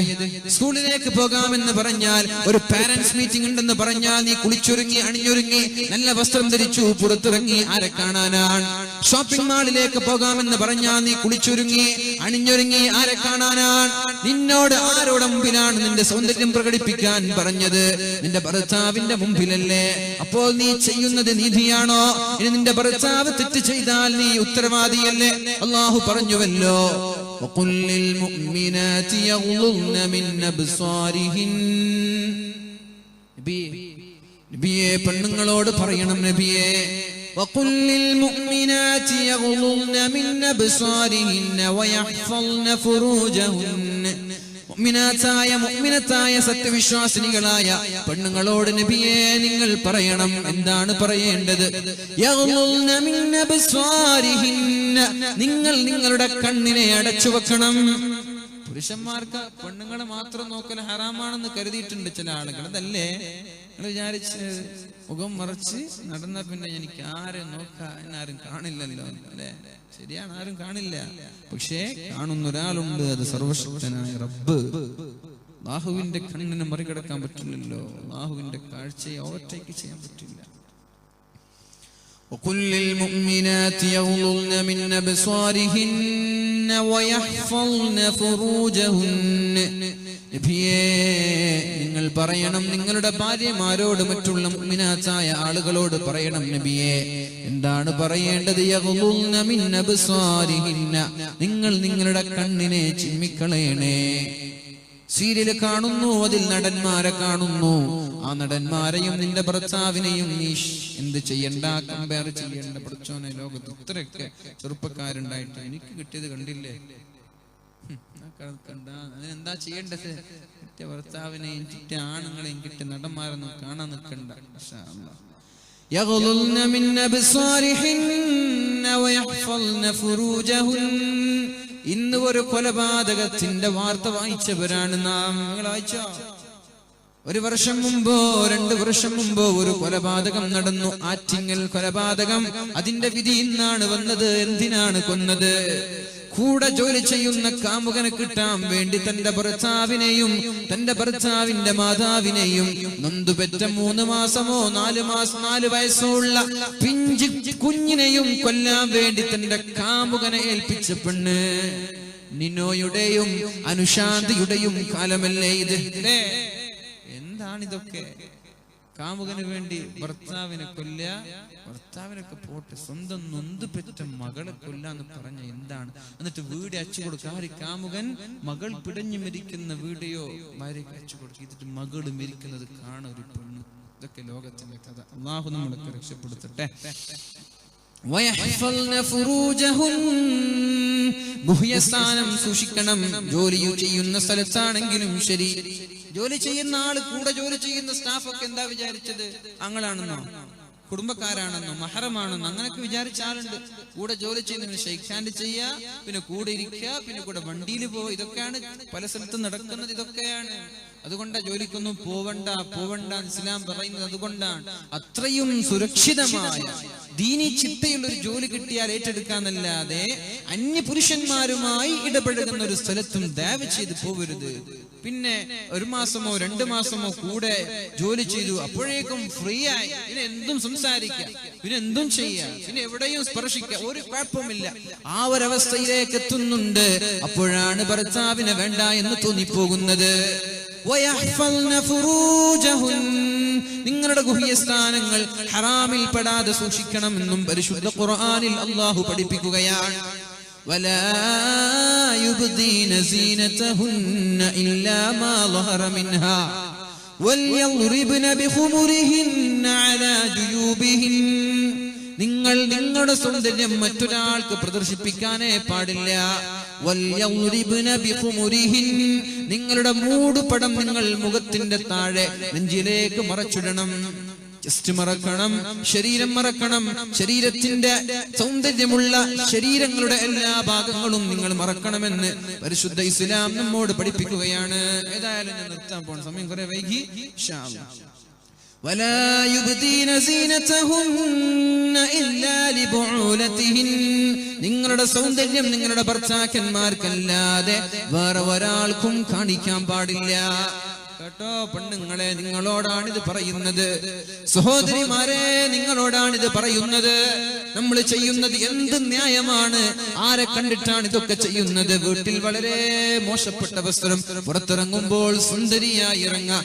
എന്താണ് പെണ്ണെ നീ പറയുന്നത്? എന്നെ നാട്ടുകാർ കണ്ടോട്ടെ, എന്റെ ഭർത്താവ് കാണണമെന്നില്ല. എന്നെ നാട്ടുകാർ ആസ്വദിച്ചോട്ടെ, എന്റെ ഭർത്താവ് ആസ്വദിക്കണമെന്നില്ല എന്നല്ലേ.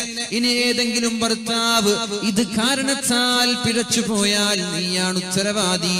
വലാ യുബ്ദീന സീനതഹുന്ന ഇല്ലാ ലിബുഉലതിഹിന്ന വലാ യദ്രിബ്ന ബിഅർജുലിഹിന്ന ലിയുഅലമ മാ യുഖ്ഫീന മിൻ സീനതിഹിന്ന. നിന്റെ സൗന്ദര്യം കാണാൻ ആളുകൾ ആകർഷിക്കാൻ വേണ്ടി കാലിട്ട് നീ നടക്കണ്ട.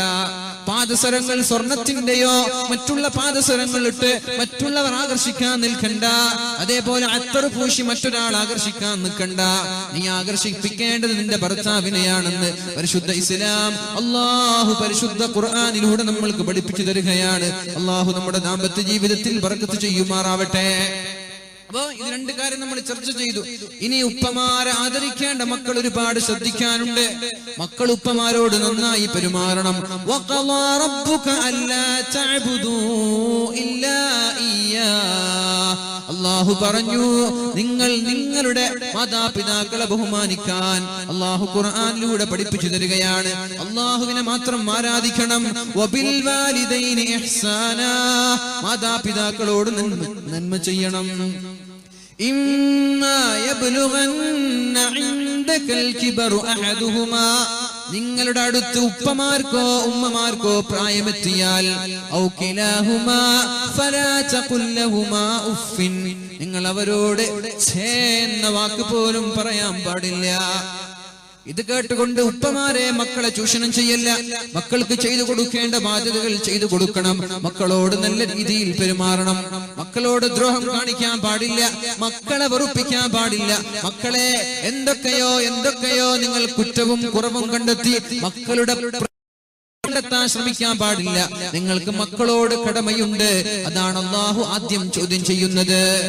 എന്നിട്ട് മക്കളോടാണ് പറയുന്നത്, വഖളാ റബ്ബുക അല്ലാ തഅബുദൂ ഇല്ലാ ഇയ്യാ വബിൽ വാലിദൈനി ഇഹ്സാനാ ഇമ്മാ യബ്ലുഗന്ന ഇൻദകൽ കിബറു അഹദുഹുമാ ഔ കിലാഹുമാ ഫലാ തഖുൽ ലഹുമാ ഉഫ്ഫിൻ വലാ തൻഹർഹുമാ വഖുൽ ലഹുമാ ഖൗലൻ കരീമാ.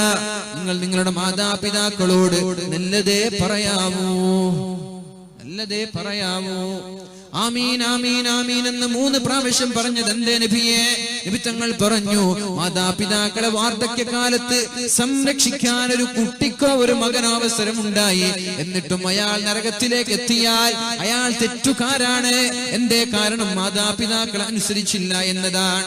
മാതാപിതാക്കളെ വെറുപ്പിക്കുന്ന ആളുകൾക്ക് അജ്ജല ലഹുൽ ഉഖൂബ, അല്ലാഹു അവർക്ക് ദുനിയാവിൽ വെച്ച് തന്നെ ശിക്ഷ നൽകുമെന്ന് മുത്തു റസൂലുള്ളാഹ്. ഇന്ന റിദല്ലാഹി ഫീ റിദൽ വാലിദൈൻ, അല്ലാഹുവിന് ഞങ്ങളെ ഇഷ്ടമാണോ എന്നെങ്ങനെയാണ് നമ്മൾ പരിശോധിക്കുക? നേരെ പോയി വീട്ടിൽ ചെല്ലണം, ഉപ്പയോട് ഉമ്മയോട് ചോദിക്കണം, ഉപ്പ ഉമ്മ നിങ്ങൾക്ക് എന്നെ ഇഷ്ടമാണോ? രണ്ടുപേർക്കും ഇഷ്ടമാണെങ്കിൽ അല്ലാഹുവിനും ഞങ്ങളെ ഇഷ്ടമാണ്. അല്ലാഹുവിന് ഞങ്ങളോട് ദേഷ്യമാണോ? എങ്ങനെയാണ് നമ്മൾ തിരിച്ചറിയുക? വീട്ടിൽ ചെല്ലണം, ഉപ്പയോട് ചോദിക്കണം, ഉപ്പ നിങ്ങൾക്ക് എന്നോട് ദേഷ്യമുണ്ടോ? ഉമ്മ നിങ്ങൾക്ക് എന്നോട് ദേഷ്യമുണ്ടോ? ചെറുപ്പന്മാരുണ്ടാകും പൈസ കൊടുക്കാത്തതിന്റെ പേരില്. അതേപോലെ അങ്ങനെയൊക്കെ അതൊന്നുമല്ല. നമ്മുടെ ഭാഗത്ത് എന്ത് വരാൻ പാടില്ല? ഉപ്പമാരോട് അപമര്യാദ വരാൻ പാടില്ല, അവരെ ദ്രോഹിക്കാൻ പാടില്ല. ഇൻഷാ അല്ലാഹ് അല്ലാഹു തൗഫീഖ് ചെയ്യട്ടെ. വൻദോഷങ്ങളിൽ പെട്ടതാണല്ലോ മാതാപിതാക്കളെ നമ്മൾ അവരോട് അപമര്യാദയായി പെരുമാറുന്നത്. അല്ലാഹു നമ്മുടെ മാതാപിതാക്കൾക്ക് പുറത്തു കൊടുക്കട്ടെ. അതുകൊണ്ടെല്ലാം നിസ്കാര ശേഷവും ദുആ ചെയ്യണം. അല്ലാഹുമ്മഗ്ഫിർ ലനാ വലിവാലിദീനാ റബ്ബന റഹംഹുമാ കമാ റബ്ബയാനാ സിഗാറാ. അല്ലാഹുവേ ഞങ്ങളെ മാതാപിതാക്കൾക്ക് നീ പുറത്തു കൊടുക്കണേ, അവരോട് നീ കാരുണ്യം ചെയ്യണേ. ഈ ദുആ ചെയ്യാതെ ഒരാൾ നിസ്കരിച്ചാൽ അയാളുടെ നിസ്കാരം പരിപൂർണമല്ല എന്ന് പണ്ഡിതന്മാർ രേഖപ്പെടുത്തുകയാണ്. കേട്ടോ കേട്ടോ, ചെറുപ്പക്കാർക്ക് എപ്പോഴെങ്കിലും ദുആ ചെയ്തിട്ടുണ്ടോ? ഇത് അറിയോ? അറിയുന്ന ആൾ കൈപൊക്കെ, ഈ ദുആ അറിയുന്ന ആളെന്ന് കൈപൊക്കെ. നാലാളുണ്ട്, അറിയില്ല എനിക്കറിയാം. ഒരാളുണ്ട് ചെറുപ്പക്കാർക്കൊക്കെ ഇവിടെ മിനിമിൽട്ടി കളിച്ചിട്ട് കഴിയണ്ടല്ലേ? മിനിമിൽട്ടി എത്തിയിട്ടുണ്ട് നിങ്ങളുടെ നാട്ടില്? അതൊക്കെ കയ്യുള്ള കൊച്ചി ആളുടെ ഇവിടെ ആരെങ്കിലും ഉണ്ടോ? 2-3 വർഷം അങ്ങോട്ട് പോയിട്ടുണ്ട്. അങ്ങനെ ചോദിച്ചാൽ മിനിമിൽട്ടിയൊക്കെ കളിച്ച് തീരണ്ടേ? ഇപ്പൊ ഇതൊക്കെ പഠിക്കാൻ സമയം അല്ലേ? ഇപ്പം കളിക്കുന്നുണ്ടോ? സദസ്സിലിരുന്നിട്ട് ഉണ്ടാ? അങ്ങനെ ഉണ്ടാവും, സദസ്സിലിരുന്നിട്ട് ഗെയിം കളിക്കുക. ഇൻഷാ അല്ലാഹ് അങ്ങനൊന്നും ചെയ്യല്ലേ. സദസ്സിനോടുള്ള അപമര്യാദയാണ്, അതവ് കേടാണ്. അതൊന്നും ചെയ്യല്ല, കുറ്റക്കേട് പറ്റിപ്പോവും. വാലിന്റെ സദസ്സിൽ വരിക, എന്നിട്ട് 4 ചെറുപ്പക്കാർ അങ്ങോട്ടും ഇങ്ങോട്ടും ഷൂട്ട് ചെയ്യുക, കിക്ക് ചെയ്യുക, ഇതൊന്നും ശരിയല്ലേ? ഞാൻ പറയാണ്, ഈ സദസ്സല്ല ഏത് സദസ്സാണെങ്കിലും ശരി, വാലിന്റെ സദസ്സിലോ പള്ളിയിൽ ദിക്ർ നടക്കുമ്പോൾ നിങ്ങൾ മിനിമുട്ടി കൊണ്ട് വരരുത്, ദയവ് ചെയ്ത്. നൽകട്ടെ. അപ്പൊ ഏതായാലും എന്ത് ചെയ്യാ? ഈ ദുആ പഠിച്ചു വെക്ക. അല്ലാഹുമ്മഗ്ഫിർ ലനാ അല്ലാഹുമ്മഗ്ഫിർ ലീ വലിവാലിദയ്യ റബ്ബി റഹംഹുമാ കമാ റബ്ബയാനി സഗീറാ. ഈ ദുആ ചെയ്യാതെ ഒരാൾ നിസ്കരിച്ചാൽ അയാളുടെ നിസ്കാരം പരിപൂർണമല്ല എന്ന് പണ്ഡിതന്മാര് പഠിപ്പിക്കുന്നുണ്ട്. എന്ന് മാത്രമല്ല, മാതാപിതാക്കളോടുള്ള ബാധ്യത അയാൾ നിറവേറ്റിയിട്ടേ ഇല്ല. അതുകൊണ്ട് എല്ലാ നിസ്കാര ശേഷവും ദുആ ചെയ്യാ. അല്ലാഹുമ്മ ഗ്ഫിർ ലീ, പടച്ചവനെ എനിക്ക് പുറത്തു തരണം, വലിവാലിദയ്യ, എന്റെ മാതാപിതാക്കൾക്ക് പുറത്തു തരണം, റബ്ബി റഹംഹുമാ കമാ റബ്ബയാനി സഗീറാ. അല്ലാഹുവേ അവർ രണ്ടുപേരോടും നീ കാരുണ്യം ചെയ്യണേ അല്ലാ. ഈ ദുആ എല്ലാവരും ദുആ ചെയ്യണം നിസ്കാര ശേഷം. ഇല്ലെങ്കിൽ ഉപ്പമാരോടും ഉമ്മമാരോടുമുള്ള ബാധ്യത നമ്മൾ വീട്ടിയിട്ടില്ല. ഇനിയൊരു ദുആ ഉണ്ട്, റബ്ബനാ ഹബ് ലനാ മിൻ അസ്വാജിനാ വദുരിയാതിനാ ഖുർറത അഅ്യുനിൻ വജഅൽനാ ലിൽമുത്തഖീന ഇമാമാ. അല്ലാഹുവേ സാലിഹായ ഭാര്യയെ നൽകണേ അല്ലാ. ആമീൻ. രണ്ടാമത് ഭാര്യ കിട്ടല്ലേ? ആമീൻ. ഉറക്കെ ശല്യം നിൽക്കണ്ട. എന്താണ് കിട്ടിയ ഭാര്യ നീ സ്വാലിഹാക്കണെന്നാണ്. അല്ലാഹു നമ്മുടെ ഭാര്യമാരൊക്കെ സ്വാലിഹാത്തിൽ പെടുത്തട്ടെ. കല്യാണം കഴിക്കാത്ത ആളുകൾക്ക് അല്ലാഹു സ്വാലിഹാത്തായ ഭാര്യമാരെ കൊടുക്കട്ടെ. റബ്ബനാ ഹബ് ലനാ മിൻ അസ്വാജിനാ വദുരിയാതിനാ ഖുർറത അഅ്യുനിൻ വജഅൽനാ ലിൽമുത്തഖീന ഇമാമാ. അല്ലാഹുവേ എന്റെ ഭാര്യയെ, എന്റെ മക്കളെ എന്നെ നീ ദീനീ ബോധമുള്ളവരാക്കണേ എന്നാണ് ദുആ. അല്ലാഹു തൗഫീഖ് ചെയ്യട്ടെ. കല്യാണം കഴിക്കാത്ത ചെറുപ്പക്കാരില്ല ഇവിടെ? സംസാരിച്ചിരുന്നോ? നല്ല പെണ്ണ് വേണ്ടേ? ദീനീ ബോധമുള്ള പെണ്ണ് വേണ്ടേ? ചെറുപ്പക്കാരോട് നിങ്ങളോട് ചോദ്യം, ബാക്കിലുള്ള ആളോട്, പെണ്ണൊന്നും വേണ്ടേ? ദുആ പഠിച്ചോ. റബ്ബനാ ഹബ് ലനാ മിൻ അസ്വാജിനാ വദുരിയാതിനാ ഖുർറത അഅ്യുനിൻ വജഅൽനാ ലിൽമുത്തഖീന ഇമാമാ. കല്യാണം കഴിക്കാത്ത ചെറുപ്പക്കാരും ചെറുപ്പക്കാരികളും ദുആ ചെയ്യണം, പടച്ചവനെ എനിക്ക് ദീനീ ബോധമുള്ള പെണ്ണിനെ തരണേ. നിങ്ങൾ വിചാരിക്കുന്നുണ്ടാകും നല്ല സുന്ദരിയായ ഒരു പെണ്ണിനെ കിട്ടിയാൽ എല്ലാമായി എന്ന്. ആയിട്ടില്ല. ദീനീ ബോധമുള്ള പെണ്ണിനെ ഒരാൾക്ക് കിട്ടിയാൽ അവനാണ് ലോകത്തെ ഏറ്റവും വലിയ വിജയി എന്ന് പരിശുദ്ധ റസൂലുള്ളാഹ്. സൗന്ദര്യമൊക്കെ പോവും മക്കളെ. സൗന്ദര്യമൊക്കെ 2 മാസം ഉണ്ടാവും. പിന്നെ വേണ്ടത് സ്വഭാവമാണ്, ദീനാണ്. അതുകൊണ്ട് ദീനീബോധമുള്ള അച്ചടക്കമുള്ള പെണ്ണിനെ കല്യാണം കഴിച്ചോ എന്ന് മുത്ത് റസൂലുള്ളാഹ്.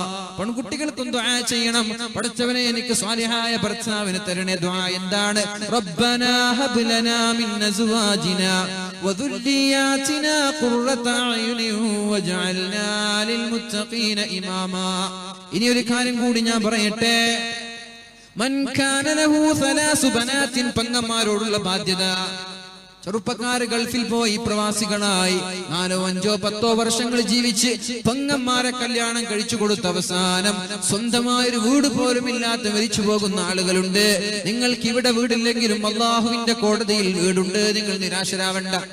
അല്ലാഹുവിന്റെ ഹബീബ് പറയാണ്, മൻ കാന ലഹു സലാസു ബനാത്ത്, ഒരാൾക്ക് 3 പെൺകുട്ടികൾ ഉണ്ടായാൽ, ഔ സലാസു അഖവാത്ത്, അല്ലെങ്കിൽ 3 സഹോദരിമാരുണ്ടായാൽ, ഔ ഇബ്നതാൻ, 2 പെൺകുട്ടികൾ ഉണ്ടായാൽ, ഔ ഉഖ്താൻ, 2 സഹോദരികൾ ഉണ്ടായാൽ, ഫഅഹ്സന സുഹബതഹുന്ന, പെങ്ങന്മാരോട് നല്ല രീതിയിൽ പെരുമാറി, മക്കളോട് നല്ല രീതിയിൽ പെരുമാറിയാൽ, വത്തഖല്ലാഹ ഫീഹിന്ന, അവരുടെ കാര്യത്തിൽ അല്ലാഹുവിനെ ഭയന്നാൽ, ദഖലൽ ജന്ന, അവർ സ്വർഗ്ഗത്തിലാണെന്ന് മുത്ത് റസൂലുള്ളാഹ്. 3 പെൺമക്കളെ 18 വയസ്സ് വരെ പ്രായപൂർത്തിയാകുന്നത് വരെ വളർത്തി, എന്നിട്ട് കുഫുവത്തായ അനുയോജ്യരായ ഭർത്താക്കന്മാർക്ക് കല്യാണം കഴിച്ചു കൊടുത്താൽ, ചെറുപ്പക്കാരാ, അല്ലാഹു നൽകാൻ പോകുന്നത് സ്വർഗ്ഗമാണ്.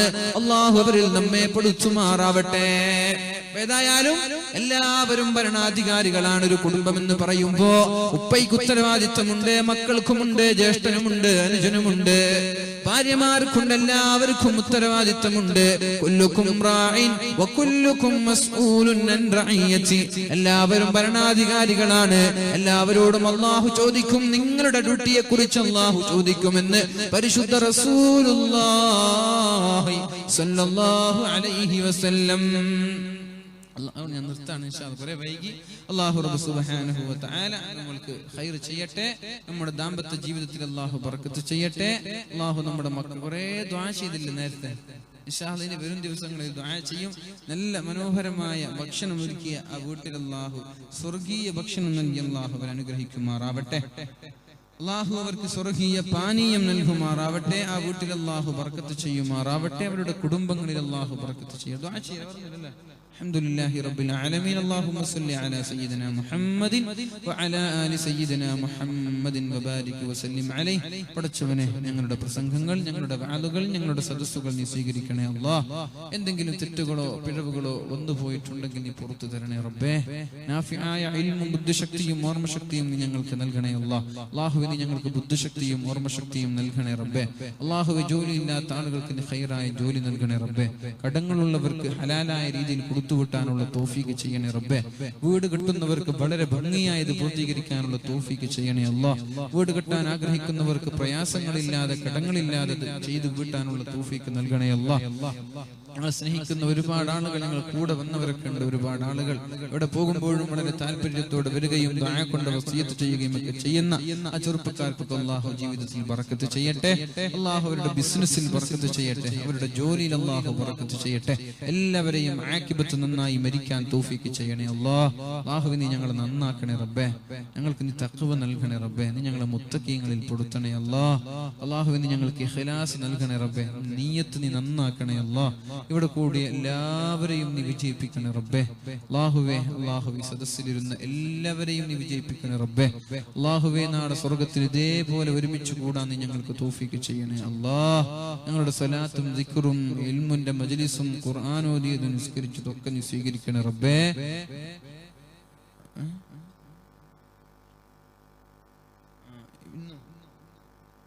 ഭക്ഷണം കഴിച്ചു വരും ഇല്ലല്ലേ? പോകുമ്പോ കൊണ്ടുപോകാനോ കഴിച്ചിട്ട് പോകാനോ? ഇൻഷാ അല്ലാഹ് ചീരനുണ്ട് ഇവിടെ. അതൊരുക്കിയ ആളുകൾക്ക്, അതിനെ സഹായിച്ച ആളുകൾക്കൊക്കെ അല്ലാഹു സ്വർഗ്ഗീയ ഭക്ഷണം നൽകുമാറാവട്ടെ. ചീരന് വാങ്ങിയിട്ട് എല്ലാവരും പോകാൻ പാടുള്ളൂ ഇൻഷാ അല്ലാഹ്. അല്ലാഹുവേ, ഞങ്ങളുടെ അസുഖങ്ങൾ നീ ശിഫപ്പെടുത്തി തരണേ അല്ലാഹ്. അല്ലാഹുമ്മ ശ്ഫി അൻത ശാഫി ലാ ശിഫാഅ ഇല്ലാ ശിഫാഉക ശിഫാഅൻ ലാ യുഗാദിറു സഖമൻ വലാ അലമ. റബ്ബനാ ഹബ് ലനാ മിൻ അസ്വാജിനാ വദുർരിയാതിനാ ഖുർറത അയുനിൻ വജഅൽനാ ലിൽ മുത്തഖീന ഇമാമ.